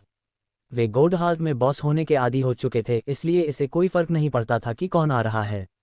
इन सभी नए लोगों को गोल्डहार्ट में आज्ञाकारी ढंग से अपनी पूंछ दबानी चाहिए। इतनी बड़ी आवाज़। जियाओ को गुस्सा आया। ये युवती कभी किसी से नहीं डरती, इसलिए उसने व्यंग्य किया, तुम्हारा रसातल सोचता है कि वह जिसे चाहे सजा दे सकता है। तुम समझ गए। गॉडहॉर्ट में हम ही फैसले लेते हैं। जो नहीं सुनता वह हमारा दुश्मन है। शिष्य ने 1 इंच भी नहीं दिया और ठंडी निगाह से गुस्से से बोला, ऐसा लगता है कि तुम दोनों उस देशद्रोही के साथी हो। क्या तुम मान जाओगे या मुझे तुम्हें मजबूर करना पड़ेगा। ये शियाओ को ये बात आश्चर्यजनक लगी। वह कई अनुचित लोगों से मिल चुकी थी, लेकिन ये शिष्य तो बिल्कुल ही अपमानजनक था। किसने कहा कि हम उस गद्दार के साथी हैं। उसने क्रोधित भाव से उत्तर दिया। शिष्य ने दबंगई दिखाते हुए उसे घूरते हुए कहा, छोटी बच्ची, ये तुम्हारा गॉडहॉर्ट में पहला मौका होगा। यहाँ हमारे रसातल के आदेश निर्विवाद हैं। अगर मैं कहता हूं कि तुम उनकी साथी हो तो ये सच है। कितना अत्याचारी। वह बढ़ते क्रोध के साथ बोली। दूसरी ओर लीकिए अभी भी वहीं खड़ा बेपरवाह था। उसने इत्मीनान से मुस्कुराते हुए कहा, छोटी लड़की, क्या तुमने नहीं कहा था कि तुम देखना चाहती हो कि मुरझाया हुआ जानवर कैसे बदलता है। ये शिष्य लंबे समय से गॉडहॉर्ट में था, इसलिए वह तुरंत ही निहितार्थ समझ गया। एक बहुत ही बदले हुए भाव के साथ उसने निर्दयता से कहा, तुम अज्ञानी मूर्ख, तुम वास्तव में अपना मुंह चलाने की हिम्मत करते हो। मुझे तुम दोनों को सबक सिखाने में मजा आएगा। चलो तुम्हारी टांगें तोड़कर शुरुआत करते हैं। ऐसा कहकर उसने लीकिए की ओर हाथ बढ़ाया। ये शिष्य इन दोनों के प्रति घृणा से भरा हुआ था और उनके साथ ऐसा व्यवहार करता था जैसे कि वे कुछ भी नहीं हैं। उसकी नज़र में लीकिए कोई साधारण नहीं हो सकती थी, जबकि जियाओ सिर्फ एक छोटी लड़की थी जो शिखर तक नहीं पहुंच सकती थी। वास्तव में यदि ये दोनों शक्तिशाली भी होते तो भी वे गॉडहॉर्ट के दमन में होते, जिससे रसातल के शिष्य उन्हें आसानी से मार सकते थे। हालांकि इस शिष्य के हमला करने के बाद समय कई सेकंड पीछे चला गया था। उसने लीकिए की आस्तीन को छुआ भी नहीं था कि उसे गर्दन से पकड़कर हवा में उठा लिया गया। वह बिल्कुल भी हिल नहीं पा रहा था और उसका चेहरा लाल हो गया था, जिससे उसे सांस लेने में दिक्कत हो रही थी। लीकिए ने बेरुखी से कहा, मैं उस बिगल बच्चे को एक मुरझाए हुए बच्चे का परिवर्तन दिखाने के लिए लाने वाली थी, लेकिन जब से तुम आ गई हो यह एकदम सही है। शिष्य को उम्मीद नहीं थी कि वह लोहे की दीवार पर लात मारेगा। वह क्रोधित और भयभीत दोनों था, फिर भी उसने जोरदार ढंग से कहा, अगर तुम दोनों ने मेरा एक बाल भी छूने की हिम्मत की तो हमारा आत्मा रसातल निश्चित रूप से इसे जाने नहीं देगा। गॉडहॉर्ट को जीवित छोड़ने के बारे में सोचना भी मत। क्रैक। उसने अभी अपनी बात पूरी भी नहीं की थी कि लीकिए ने उसकी गर्दन मरोड़ दी और वह अपनी आखिरी सांस लेने लगा। उसकी आंखें अविश्वास से चौड़ी हो गईं। उसने सपने में भी नहीं सोचा था कि कोई वास्तव में गॉडहॉर्ट पर रसातल के एक शिष्य को मारने और उनके संप्रदाय का विरोध करने की हिम्मत करेगा। आत्मा रसातल। लीकिए ने हंसते हुए कहा, यह बेहतर है कि आप चतुराई से काम करना शुरू करें या मुझसे लड़ने का मौका पाने के लिए अपने पूरे शस्त्रागार को बाहर निकालने के लिए तैयार रहें। यह शिष्य एक अंधे मौत मर गया। उसे तो ये भी नहीं पता था कि उसने किस तरह के अस्तित्व को भड़काया है। ठीक है, परिवर्तन देखने के लिए तैयार हो, लीकिए ने मुस्कुराते हुए कहा। बेशक, वे ऐसा कैसे करते हैं। जियाओ को भी आत्मा रसातल को अपमानित करने में कोई आपत्ति नहीं थी। शिष्य के रवैये के कारण अगर लीकिए ने ऐसा नहीं किया होता तो वह उसे सबक सिखा देती। ये जगह मुरझाए हुए लोगों के गांव के बहुत करीब है, इसलिए मुझे यकीन है कि इसके आसपास बीज होंगे। लीकिए ने इधर उधर देखा और फिर लापरवाही से एक लाश को जमीन पर फेंक दिया और मुस्कुराया, रुको और देखो, जल्द ही कुछ मजेदार होने वाला है। उसने जियाओ को एक तरफ खींच लिया। जैसे ही शव जमीन पर गिरा, एक अजीब सी आवाज़ सुनाई दी। ऐसा लगता है कि यहाँ बहुत सारे बीज हैं। वह जियाओ से बात करते हुए मनोरंजन के साथ इंतजार कर रहा था। ध्यान से देखो, खासकर लाश के माथे पर। उसने अपनी सांस रोक ली और ध्यानपूर्वक बताए गए स्थान को देखा। पॉप! एक बहुत ही हल्की सी आवाज़ आई, जैसे कि एक फली का छिलका फट गया हो। एक बीज फली से बाहर निकला, लेकिन लगभग कोई आवाज़ नहीं हुई। अगर कोई सावधानी से उसका इंतज़ार न करे तो उसे सुन नहीं पाएगा। ये बीज सीधे लाश की भौहों के बीच में कूद गया। ये तिल के बीज जितना छोटा था, इसलिए इस पर बारीकी से नज़र रखना ज़रूरी था। एक पल में ये बीज माथे में घुस गया और गायब हो गया। समय बीतने के साथ परिवर्तन की कमी को देखते हुए जियाओ जियाओ ने पूछा, यही है? उसने फुसफुसाते हुए कहा, शश, धैर्य रखो। उसके बोलने के बाद शरीर में थोड़ी हलचल हुई। शुरू में उंगलियां हल्की सी हिल रही थीं। फिर पूरा शरीर कांपने लगा, जैसे किसी को मिर्गी का दौरा पड़ रहा हो। ये कंपन और भी तेज हो गई, जैसे कि यह कोई गंभीर रूप से बीमार व्यक्ति हो। जियाओ शियाओ को इस बात पर यकीन करना थोड़ा मुश्किल लगा। अगर उसने पहले लिकिए को उस व्यक्ति को कुचलते हुए नहीं देखा होता तो उसे लगता कि इस समय भी उसे बचाया जा सकता है। अंत में शरीर ऊपर की ओर उठ गया और छाती ऊपर की ओर इशारा करते हुए धनुष जैसा आकार ले लिया। Chapter 14-12 withers transformation. दूसरों को डर होगा कि इस शरीर की वर्तमान झुकी हुई मुद्रा से इसकी रीढ़ टूट जाएगी। क्रैक! इसके बाद चटकने जैसी आवाज़ें आईं। हालांकि ये हड्डियों के टूटने की भयानक आवाज़ नहीं थी, बल्कि ऐसा लग रहा था जैसे वे जोड़ों से ढीली हो रही हों। सेम के तलने जैसी ढीली क्लिक की लहर के बाद जो शरीर जमीन पर पड़ा था वह वास्तव में रेंगने लगा। ये शियाओ शियाओ इस मृत शरीर को अचानक रेंगते हुए देखकर लगभग चीख पड़ी। अधिक डरपोक भीड़ निश्चित रूप से अपने दिमाग से डर जाएगी। यह कोई लाश नहीं थी, बल्कि एक तरह का पुनरुत्थान था। रसातल से निकला हुआ मृत शिष्य वास्तव में जीवित हो गया। उसकी आंखें खुल गईं और वह बिल्कुल एक जीवित व्यक्ति की तरह दिखने लगा। जियाओ शियाओ ने माना, ये थोड़ा डरावना है। हालांकि उसने मुरझाए हुए लोगों के बारे में कहानियां सुनी थीं, लेकिन ये पहली बार था जब उसने परिवर्तन प्रक्रिया देखी। क्या ये वास्तव में जीवित हो गया? उसने अपने बगल में खड़े लिकिए से पूछा। उसे इस दृश्य पर विश्वास करने की हिम्मत नहीं हो रही थी। उसकी आंखों को देखो, उसने उत्तर दिया। इससे तुम्हें उत्तर पता चल जाएगा। आंखें आत्मा की खिड़कियां हैं, मन का प्रतिबिंब हैं। इस बात की याद दिलाते हुए जियाओ शियाओ ने ध्यान से उस मुरझाए हुए व्यक्ति की आंखों को देखा। शुरू में वह कुछ भी नोटिस करने में विफल रही, लेकिन ये केवल समय की बात थी जब असंगत संकेत स्पष्ट हो गए।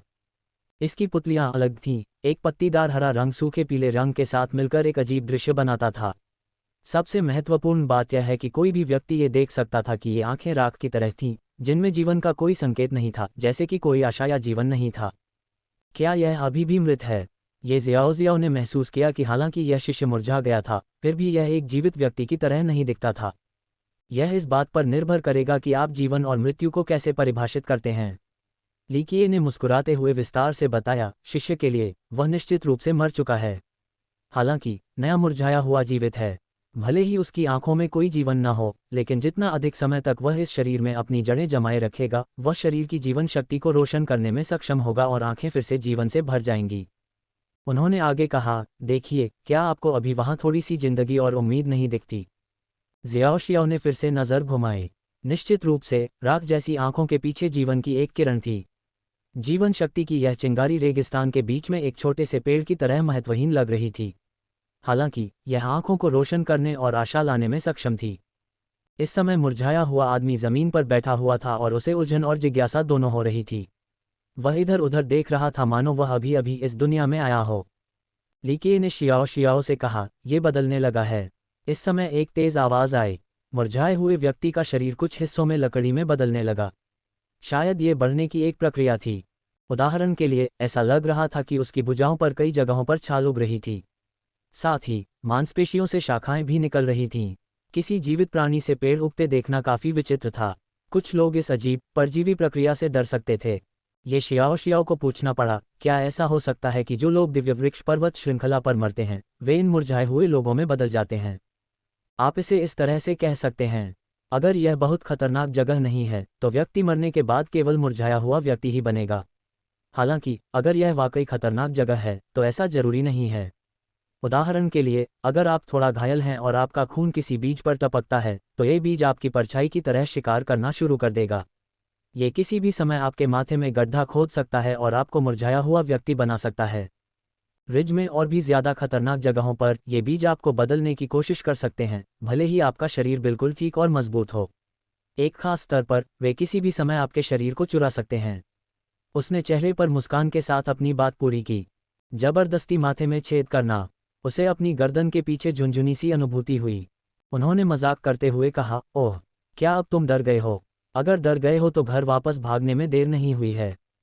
हम दूसरों को नीची नज़र से देखने के लिए अपनी कुत्ते जैसी आंखों का इस्तेमाल करना बंद करो। कौन कहता है कि मैं डरती हूँ? उसने तुरंत उसे घूर कर देखा। मैं स्वर्ग या पृथ्वी से नहीं डरती। ली किए हंस पड़ी। उसकी उपस्थिति ने उसे वास्तव में क्रोधित कर दिया, जिससे उसे मुखों की बौछार करनी पड़ी। वह थोड़ी देर बाद रुकी और उस भ्रमित मुरझाए हुए व्यक्ति की ओर देखने लगी। आखिर यह बीज क्या है? ये लोगों के शरीर पर क्यों कब्जा कर लेता है? ली क्यूए ने बताया, इन बीजों के बारे में कई अलग अलग सिद्धांत हैं। बेशक, बारीकियां महत्वपूर्ण नहीं हैं। मुद्दे की जड़ यह है कि यह पीढ़ी दर पीढ़ी प्रजनन और जीवित रहना चाहता है। प्रजनन, क्या यह अविश्वसनीय रूप से सरल नहीं है? ये पेड़ों की तरह ही बढ़ सकता है, क्या ये भी गिनती में नहीं आता? क्या पेड़ अपनी संतान को आगे बढ़ाने के लिए बीजों का उपयोग नहीं करते हैं? उन्होंने मुस्कुराते हुए समझाया, यह एक जैसा नहीं है। एक पेड़ आखिरकार एक पेड़ ही है। सख्त अर्थों में इसे एक प्राणी नहीं माना जा सकता। कम से कम इसमें हमारी तरह बुद्धि नहीं हो सकती। ये बीज अपना खुद का दिमाग रखना चाहते हैं और एक जाति बनना चाहते हैं। वे दुनिया भर में फैले हुए सिर्फ पौधे नहीं बनना चाहते। उसने फिर पूछा, एक जाति? क्या पेड़ भी एक जाति बनने में सक्षम नहीं हैं? खेती करने के बाद वे राक्षस जाति की विभिन्न शाखाएं बन सकते हैं। लीके ने अपना सिर हिलाया, ये फिर भी अलग होगा। उनकी उत्पत्ति ने उन्हें राक्षस जाति जैसा कुछ बनने से रोक दिया, इसलिए उन्हें पूरी तरह से एक नई जाति बनने की ज़रूरत है। उनकी शुरुआत केवल एक प्रयोग थी, एक प्रकार का परिवर्तन। हाँ, ये बीज सभी एक ही प्रयोग का हिस्सा हैं। तो फिर वे क्या हैं? वे कहीं से भी नहीं आ सकते। उनका असली स्रोत क्या है? वह जिज्ञासा से भरी हुई थी। वह मुस्कुराया और आंख मारते हुए बोला, मुझे डर है कि कोई भी इस सवाल का जवाब नहीं दे सकता। बेशक, जहां तक तुम्हारी उत्पत्ति का सवाल है, शायद मैं तुम्हें इसके रहस्य को सुझाने के लिए ले जाऊं। उसने उसे घूरकर देखा और संदेह से पूछा, तुम मेरे खिलाफ कोई साजिश तो नहीं रच रहे हो? अपनी बातों के बावजूद वह उसके प्रति सतर्क या सावधान नहीं थी, क्योंकि उसे नहीं लगता था कि वह उसे कोई नुकसान पहुंचाएगा। तुम ऐसा क्यों सोचती रहती हो? अगर मुझे तुम्हारे खिलाफ साजिश करनी होती तो मैं तुमसे शादी कर लेता, और उस समय क्या मैं तुम्हारा पति बनकर जो चाहूं वो नहीं कर सकता था? उसने एक भयावह और संदेहास्पद भाव प्रकट किया। विकृत, जा मर! उसने दांत पीसते हुए चिल्लाया, मैं तुझे पूरी तरह अपन कर दूंगी। ली की उसका भयंकर रूप देखकर हंस पड़ी। इस समय मुरझाया हुआ आदमी उठ खड़ा हुआ। ऐसा लग रहा था कि उसे अभी भी इस शरीर की आदत नहीं थी, इसलिए वह लड़खड़ाकर जमीन पर गिर पड़ा। हालांकि वह फिर से रेंग कर खड़ा हो गया। वह बिल्कुल एक ऐसे बच्चे की तरह लग रहा था जो पहली बार चलना सीख रहा हो और इधर उधर लुढ़क रहा हो। हालांकि वह बहुत तेजी से सीख रहा था। उन्हें उनके शरीर के अनुकूल होने में ज्यादा समय नहीं लगा। हालांकि उसकी चाल अभी भी कठपुतली की तरह झुकी हुई और अप्राकृतिक थी, लेकिन उसकी गति धीरे धीरे स्थिर हो गई। जब वह पहाड़ की तलहटी में स्थित गांव की ओर जा रहा था, तो दोनों उसके पीछे पीछे चल रहे थे। ज़ियाओशियाओ ने उत्सुकता से पूछा, यह उस गांव में क्यों जा रहा है? लीके ने धीरे से समझाया, एक जाति बनने के लिए क्या जरूरी है? प्रजनन के अलावा उसे हमारे जैसे ही अपना घर और सभ्यता वाला एक समूह भी चाहिए। अन्यथा वे एक बुद्धिमान जाति कैसे बन सकते हैं? सभ्यता की कमी उन्हें जानवरों से अलग नहीं बनाती। अनाड़ी मुरझाए हुए जीव को देखते हुए उसने पूछा, क्या वे प्रजनन कर सकते हैं? एक जाति बनना इतना आसान नहीं है। अभी वे क्या हैं? सच में सिर्फ मरे हुए लोग। क्या आपको लगता है कि मरे हुए लोग एक असली जाति बन सकते हैं? यह मूल रूप से असंभव है, लेकिन उनके पास अभी भी एक मौका है। Chapter 14-13 origin of the races. ये शियाओ ने पूछा, तुम्हारा क्या मतलब है? लीके ने धीरे से समझाया, सख्ती से कहें तो कोई भी व्यक्ति हवा से नस्ल नहीं बना सकता। यह न केवल स्वर्ग विरोधी है, बल्कि नस्ल को अंतिम दमन भी सहना पड़ेगा। हालांकि दिव्य वृक्ष ऋज पर चीजें अलग हैं। ऐसा क्यों? मुरझाए हुए लोग अपनी खुद की नस्ल शुरू करना चाह सकते हैं, लेकिन वे हवा से नहीं आते हैं। उन्हें मृतकों को पकड़ने और उन्हें आधार के रूप में उपयोग करने के लिए बीजों की आवश्यकता होती है। इन लाशों में जड़ें जमा कर वे एक ऐसा जीवन बनाना शुरू करते हैं जो केवल उनका है।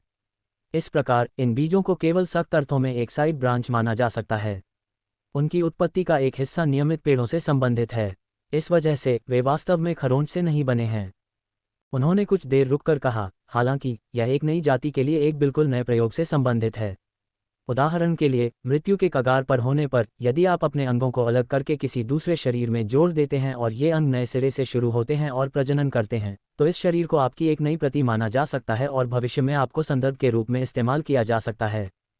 उसने सोचा, तो एक तरह से ये मुरझाए हुए टुकड़े एक तरह की कठपुतलियां हैं जो टुकड़ों से बनी हैं। कोई अभी भी पीछे जाकर उनकी उत्पत्ति का पता लगा सकता है। लीके ने अपना सिर हिलाया, हाँ और नहीं।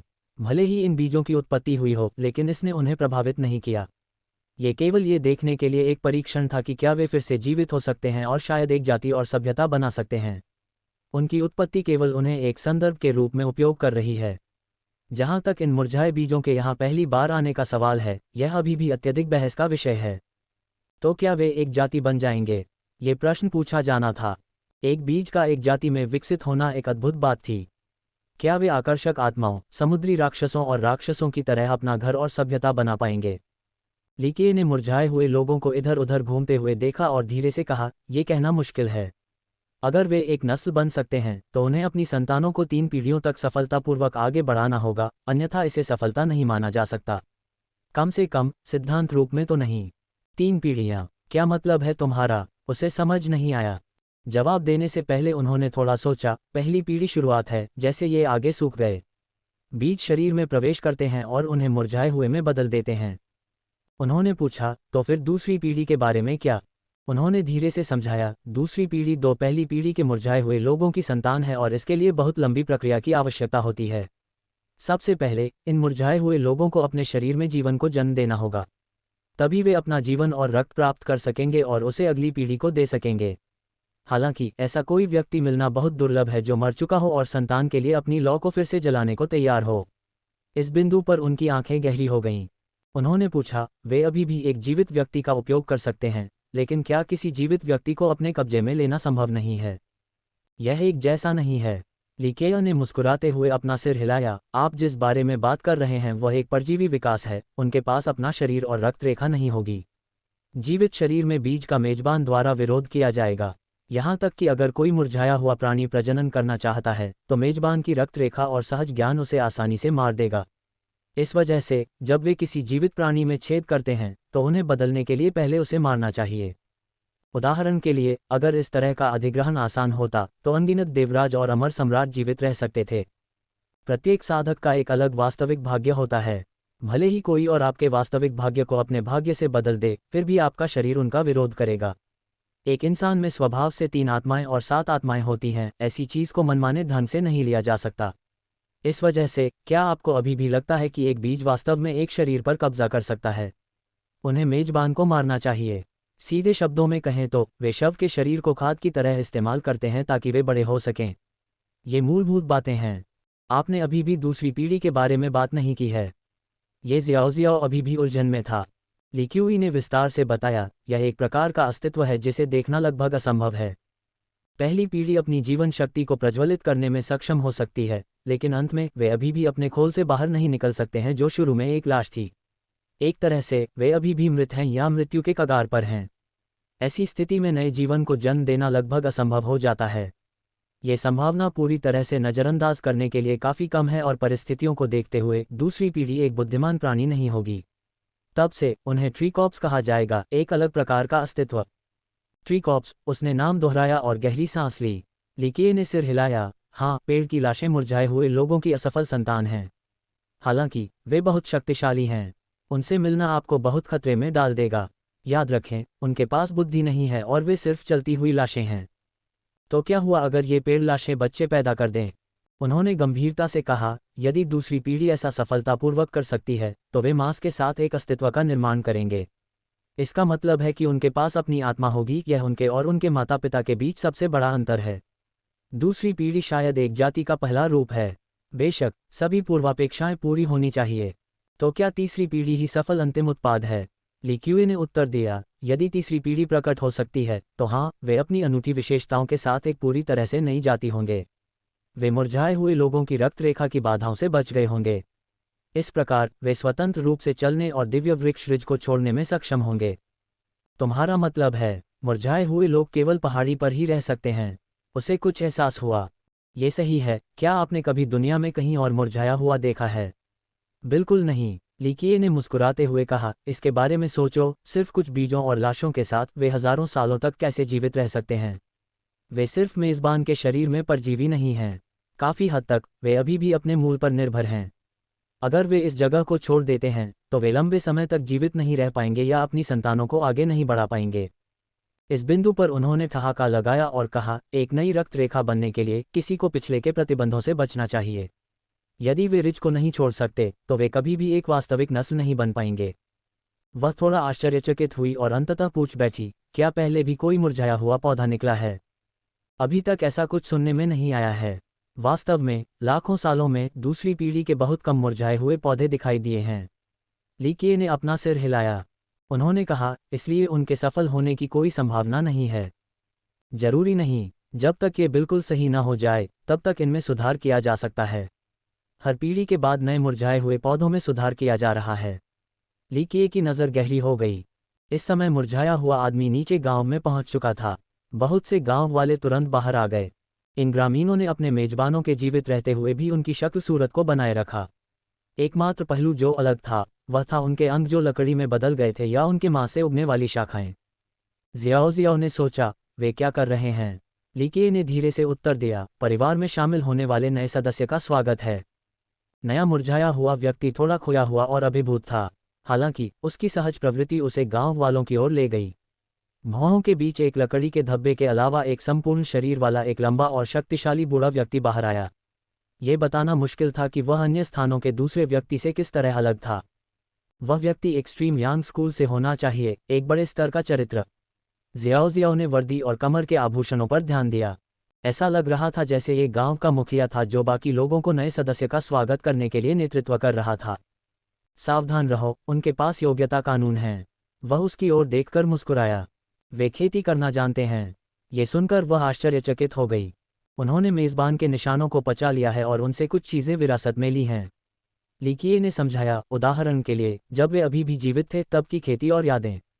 बेशक उनमें से सभी को ये चीज़ें विरासत में नहीं मिल सकती हैं, और अगर मिलती भी हैं तो ये पूरी चीज़ का सिर्फ एक अंश होगा। गांव के मुखिया ने खुश मुस्कान के साथ नए मुरझाए हुए लोगों के हाथ थामे। ये कल्पना करना मुश्किल था कि ये मुरझाए हुए लोग कभी लाश हुआ करते थे। वे दूसरी जातियों से बहुत अलग नहीं दिखते थे क्योंकि उनमें भी भावनाएं थीं। यह एक विचित्र और बहुत भयावह दृश्य था। Chapter 14 transformation. जब गांव का मुखिया मुरझाए हुए लोगों को गांव में लाना चाहता था तो लीकिये वहां पहुंचे। बाहरी व्यक्ति को आते देख ग्रामीण घबरा गए और उन्होंने अपनी शत्रुता बिल्कुल भी नहीं छिपाई। उन्होंने मुस्कुराते हुए कहा, सज्जनों, आपके मज़ेदार कार्यक्रम में खलल डालने के लिए मुझे खेद है, लेकिन मुझे कुछ करना होगा। क्षमा करें। उन्होंने लीकिये को अपनी अमित्र दृष्टि से घूरना जारी रखा। लीकिये को बिल्कुल भी बुरा नहीं लगा और उसने नए मुरझाए हुए को पकड़ने की कोशिश की। इस मुरझाए हुए ने स्वाभाविक रूप से सहज ज्ञान से बचने की कोशिश की और वास्तव में स्पिरिट एबिस की स्टेपिंग तकनीक का इस्तेमाल किया। हालांकि आवेदन बहुत ही अनाड़ी था और इसमें 1000 उद्घाटन थे। वह लीकिये को कैसे चकमा दे सकता था? उसे तुरंत पकड़ लिया गया। दहाड़! गांव के मुखिया ने चिल्लाकर लीकिये पर शेर के क्रोध से हमला किया। इसकी गति अद्भुत थी और हवा को चीरती हुई निकल जाती थी। यह एक्सट्रीम यांग स्कूल की एक बेहतरीन तकनीक थी। मैं भी तुम्हें पकड़ना चाहता हूँ। वह मुस्कुराया और तुरंत एक हथेली से गांव के मुखिया को दबा दिया। असाधारण चाल के बावजूद यह अभी भी लीकिये के लिए कोई मुकाबला नहीं था और वश में था। दहाड़! बाकी गांव वाले चिल्लाए और गुस्से से भरे चेहरे पर सभी उस पर टूट पड़े। लीकिये ने उन पर दूसरी नज़र नहीं डाली और लापरवाही से आगे की ओर इशारा किया। पलक झपकते ही स्पेस क्वारंटीन सामने आ गया। ऐसा लग रहा था कि वे उसके बहुत करीब थे, लेकिन उनका स्थान अलग थलग था और दूरी कम नहीं कर सकता था।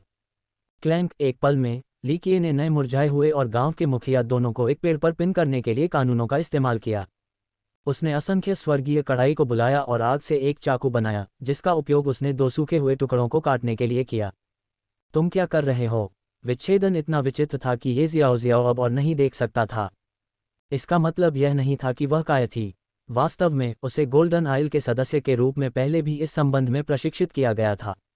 उसे निश्चित रूप से मौत या हत्या का कोई डर नहीं था, खून देखने की तो बात ही छोड़िए। हालांकि लीकिये की चाकू चलाने की महारत ने उसे डरा दिया। न केवल हरकत सटीक था, बल्कि वे उत्तम और परिष्कृत थे। ऐसा लग रहा था जैसे उसने पहले भी दूसरी जातियों के जीवों का विच्छेदन किया हो। चाकू हाथ में लेकर वह ऐसा एहसास देता था मानो वह एक महान कसाई है। चाकू चलाने में उसकी महारत एकदम सटीक थी और वह किसी भी दर्शक के रोंगटे खड़े कर देता था और उसे नरसंहार की एक झलक भी मिल जाती थी। वास्तव में जियाओ शियाओ की प्रवृत्ति सही थी। लंबे वर्षों के दौरान लीकिये ने वास्तव में इस तरह की चीजें की हैं, खासकर प्राचीन मिंग पर। उन्होंने प्राचीन मिंग पर अमर कंकाल के साथ इंच दर इंच प्रयोग किया। उसने अपनी सटीक तकनीक से जल्दी से उनकी खोपड़ियां खोलीं। उसने माथे से काटना शुरू किया और जब वह खोपड़ी तक पहुंचा तो मांसपेशियों को कोई नुकसान नहीं पहुंचा। इससे भी ज्यादा भयावह बात यह थी कि उनकी खोपड़ी का एक हिस्सा कट जाने के बाद भी वे बिना किसी दर्द के जिंदा थे। वे अभी भी पहले की तरह पलकें झपका रहे थे। लीकिये ने ध्यान से अंदर की ओर देखा। थोड़ी देर बाद वह मुस्कुराया और ज़ियाओ शियाओ से कहा, क्या तुम्हें दिख रहा है कि यहाँ क्या कमी है? ज़ियाओ शियाओ बिल्कुल भी देखना नहीं चाहती थी। हालांकि इस चीरे से खून भी नहीं निकला था, लेकिन इसकी बदबू अभी भी उसके दिमाग में मौजूद थी। पूछने पर उसे एक नज़र डालनी पड़ी और परिणामस्वरूप उसे गहरी सांस लेनी पड़ी। गांव के मुखिया और नए मुरझाए हुए दोनों की खोपड़ी के अंदर कुछ उग रहा था। यह एक पौधा था जो जड़ों वाले जिनसेंग जैसा दिखता था। सबसे विचित्र बात यह थी कि इस जिनसेंग की आंखें बिल्कुल एक इंसान की तरह थीं। इन दोनों के मस्तिष्क के अंदर एक ऐसा प्राणी जड़ें जमा रहा था मानो उसकी जड़ें शरीर के जोड़ों तक फैली हों। यह क्या है? जिनसेंग को देखकर उसे उल्टी सी महसूस हुई। आप इसे मुरझाए हुए व्यक्ति की आत्मा मान सकते हैं, जो हमारे सच्चे भाग्य के समान है। लीकिये ने हंसते हुए कहा, शरीर केवल एक भौतिक इकाई है, हमारे लिए सबसे महत्वपूर्ण पहलू सच्चा भाग्य है। इनमें क्या अंतर है? उसे इस विशेष विषय की गहरी समझ नहीं थी। वास्तव में बहुत कम लोगों को इस ज्ञान की जानकारी थी। लीकिये को केवल इसलिए पता था क्योंकि वह हमेशा मुरझाए हुए लोगों पर ध्यान देता था। हर बार जब वह यहाँ आता था तो वह इन मुरझाए हुए लोगों का कुछ समय के लिए विच्छेदन करता था। बहुत बड़ा अंतर है। मेरी नज़र में पिछली 1 या 2 पीढ़ियों में उल्लेखनीय सुधार हुआ है। लीकिये ने मुस्कुराते हुए समझाया, देखो, गांव के मुखिया की आत्मा स्पष्ट रूप से सहज ज्ञान से शरीर के हर हिस्से में विकसित हुई है। इस बीच यह नया मुरझाया हुआ जीव अलग है।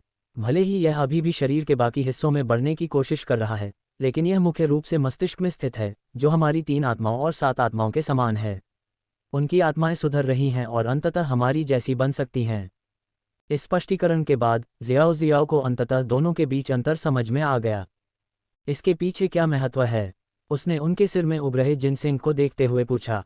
इसका मतलब है कि सफलता निकट है।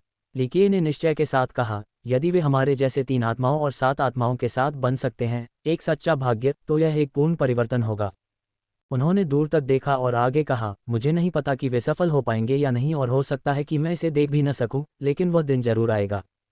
कौन सा दिन? वह हैरान थी। उन्होंने जवाब में मुस्कुराते हुए कहा, स्वर्गीय आत्मा की आपदा या आशीर्वाद, कहना मुश्किल है।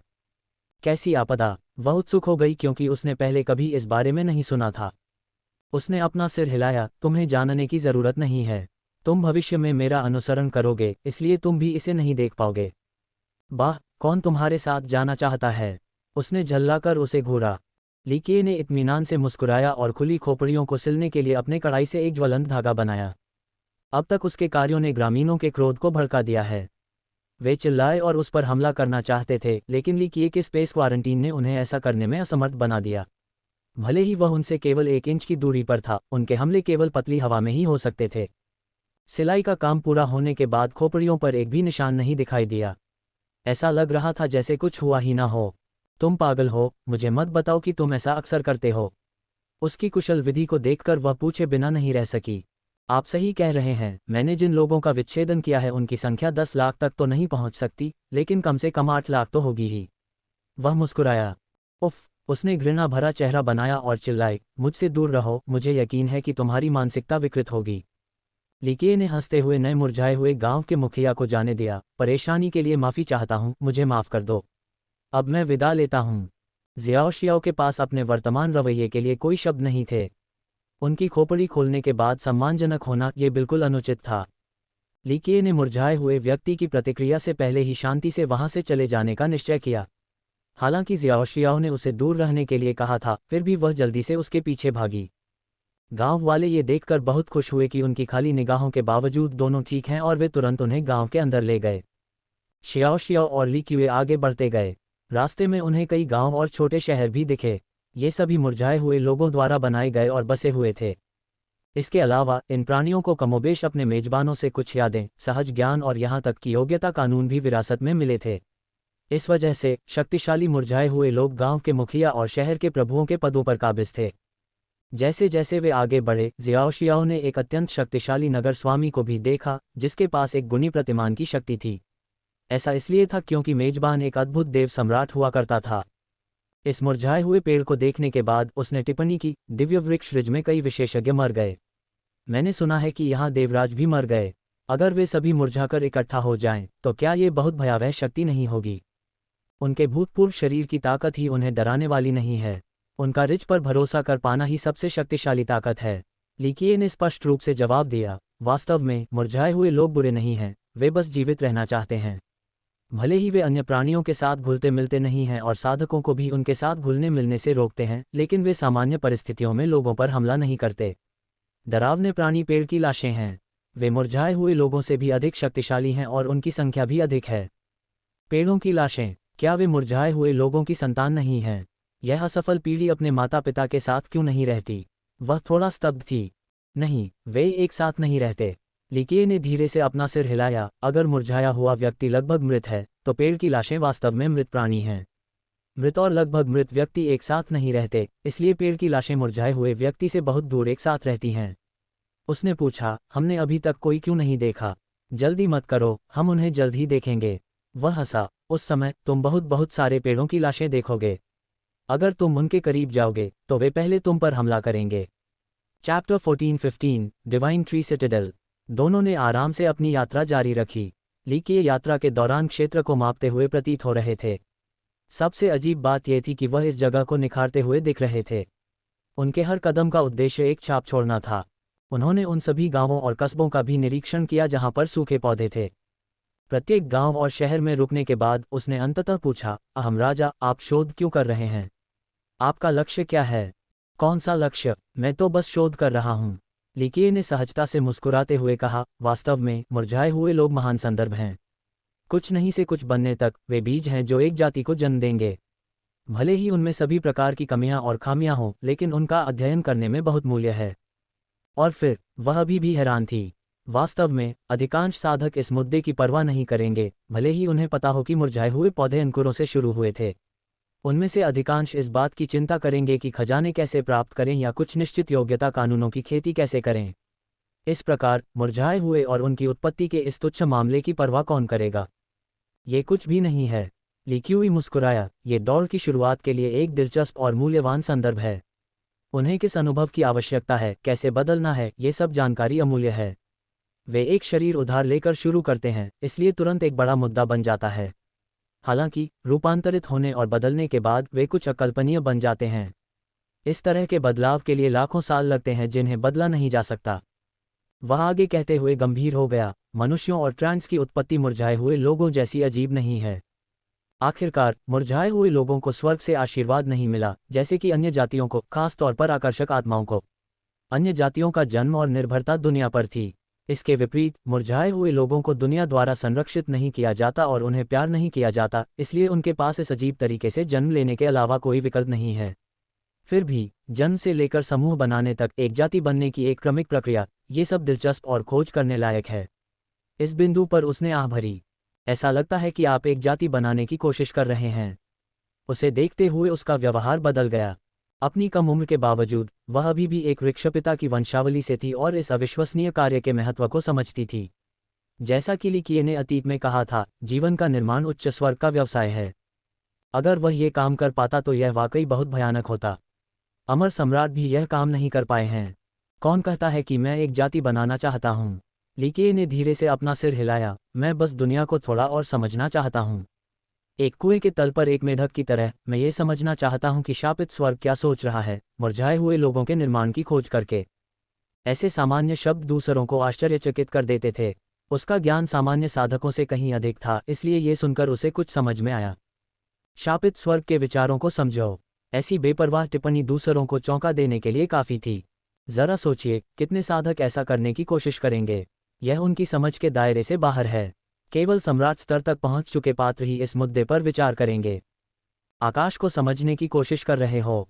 तुम क्या सोच रहे हो? क्या तुम इसे बदलना चाहते हो? उसकी आंखें अविश्वास से चौड़ी हो गईं। कौन कहता है कि मैं इसे बदलना चाहता हूँ? लीकिये मुस्कुराया, खलनायक स्वर्ग होने में क्या अच्छा है? उदासीनता की अंतिम स्थिति सुखद नहीं है। हालांकि कुछ कार्यों को अंत में तलाशने और पूरा करने की आवश्यकता है। इस समय लीकिये की अथाह आंखों से कोई नहीं देख सकता था। रास्ते में कई कस्बे और गांव थे। हालांकि वे बाहरी लोगों के प्रति विरोधी थे और किसी भी एकीकरण की अनुमति देने से इनकार कर दिया। बेशक कुछ अपवाद भी थे, जैसे कि दिव्य वृक्षगढ़। इस शहर ने सभी को स्वीकार किया, यहाँ तक कि बाहरी लोगों को भी। इसने सभी समावेशी व्यापार की भी अनुमति दी। इसी समय ये गोडोल्ट का सबसे बड़ा प्रतिष्ठान और गोडोल्ट के सबसे बड़े शहरों में से एक था। ये दो पर्वत श्रृंखलाओं के मिलन बिंदु पर बनाया गया था। अगर कोई व्यक्ति अपनी आंखों से शहर को देख सकता है तो वह निश्चित रूप से इस दृश्य को देखकर चौंक जाएगा। इस जगह पर दो पहाड़ थे जो धरती में धंसे हुए थे और एक दूसरे को पार करते हुए आसमान तक पहुंचे हुए थे। शहर को इस मिलन बिंदु पर मुरझाए हुए लोगों ने बनाया था, इसलिए ये हवा में शानदार ढंग से लटका हुआ था। ये शियाओ शहर और साधकों को आते जाते देखकर उत्साहित हो गया, तो दिव्य वृक्षगढ़ यहाँ बनाया गया है। मैंने हमेशा सोचा था कि यह जमीन पर होगा। लीकिये ने मुस्कुराते हुए उसे पर्वत श्रृंखला पर चढ़ने के लिए साथ ले लिया। रास्ते में कुछ मुरझाए हुए लोग भी थे जो शहर की ओर जा रहे थे। ज़ियाओशियाओ ने लीकिये से पूछा, यहाँ के मुरझाए हुए लोग बाहरी लोगों के साथ बातचीत क्यों करते हैं और यहाँ तक कि उनके साथ व्यापार भी क्यों करते हैं? अब तक जब भी कोई सवाल आता था वह हमेशा लीकिये से पूछती थी। उसने पाया कि वह उसके संप्रदाय के पूर्वजों से कहीं ज्यादा जानता था। वह मुस्कुराया, यह एक ऐसी प्रक्रिया है जिससे एक जाति को निम्न स्तर की सभ्यता से उच्च स्तर की सभ्यता तक आगे बढ़ने के लिए गुजरना पड़ता है। गांव से शहर और फिर एक महान शहर। इन मुरझाए हुए लोगों के लिए छोटे गांव हाल ही में बदले गए मुरझाए हुए लोगों के लिए हैं। एक बार जब वे स्वतंत्र हो जाते हैं तो वे किसी कस्बे या यहाँ तक कि इस तरह के बड़े शहर में जा सकते हैं। बिना व्यापार और दूसरों के साथ बातचीत किए कोई कैसे एक सच्ची जाति बन सकता है?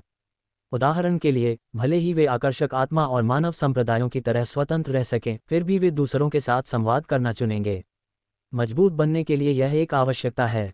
लीकिये की बात सुनते हुए उसने बार बार सिर हिलाया। आखिरकार वह अभी भी बहुत छोटी थी और अपने विशाल ज्ञान के बावजूद वह सब कुछ और जिस विषय पर वह टिप्पणी कर रहा था उसे समझ नहीं पाए। आखिरकार वे शहर के द्वार के बाहर पहुंच गए। वहां एक बहुत बड़ा पेड़ था जो इस गढ़ की रक्षा कर रहा था। ये चार बहुत पुरानी जड़ों के सहारे आसमान में ऊंचा था। प्रत्येक जड़ एक प्रवेश द्वार की रक्षा कर रही थी। ऊपर देखने पर पेड़ पर एक बूढ़ा चेहरा दिखाई दिया। वह बहुत दयालु लग रहा था और उसकी लंबी भूरे रंग की दाढ़ी थी। उसके चेहरे के भाव पड़ोसी दादाजी की तरह दोस्ताना थे।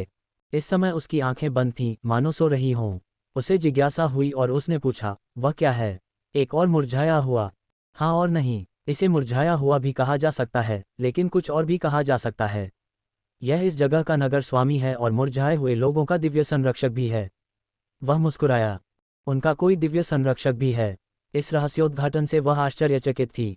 यह अनोखा है। अन्य मुरझाए हुए सभी शवों से रूपांतरित हो गए। दिव्य संरक्षक बनने से पहले ये पहले से ही प्रसिद्ध था और दूसरों द्वारा इसे टर्मिनस दिव्य पूर्वज के रूप में संदर्भित किया जाता था। इसकी प्रतिष्ठा ने एक बार बाकी दुनिया को डरा दिया था। टर्मिनस दिव्य पूर्वज। ये पहले से न जानने के बावजूद वह टर्मिनस नाम से बहुत परिचित थी क्योंकि उसने इसे अतीत में कई बार सुना था। उसने आश्चर्य से पूछा, क्या ये स्वर्ण बांस पूर्वज की पीढ़ी के दौरान सबसे शक्तिशाली प्रतिभाओं में से एक नहीं है? वह इस नाम को बहुत अच्छी तरह से जानती थी क्योंकि टर्मिनस उसके अपने पूर्वज गोल्डन बैम्बू पूर्वज का सबसे मजबूत प्रतिद्वंद्वी हुआ करता था। भले ही टर्मिनस अंत में ट्रीफादर नहीं बन पाया, लेकिन उनकी शानदार उपलब्धियां अभी भी 9 दुनियाओं में चमक रही थीं। चूंकि वह गोल्डन आइल में पली बड़ी थी, इसलिए उसने पूर्वजों की कहानियों के बारे में सुना था, इसलिए टर्मिनस नाम से उसकी परिचितता थी। हाँ, वह टर्मिनस दिव्य पूर्वज है, आपके पूर्वज का प्रतिद्वंद्वी। लीकिये ने मुस्कुराते हुए कहा, पेड़ का पिता बनने में विफल होने के बाद वह स्वेच्छा से यहाँ रिज पर एक बीज के साथ विलीन हो गया। इस पूरी बात का सबसे अविश्वसनीय हिस्सा ये था कि वह एक के साथ विलय के बाद भी जीवित रहा। अंततः उसने यहाँ जड़ें जमा लीं और मुरझाए हुए लोगों और इस शहर का संरक्षक बन गया।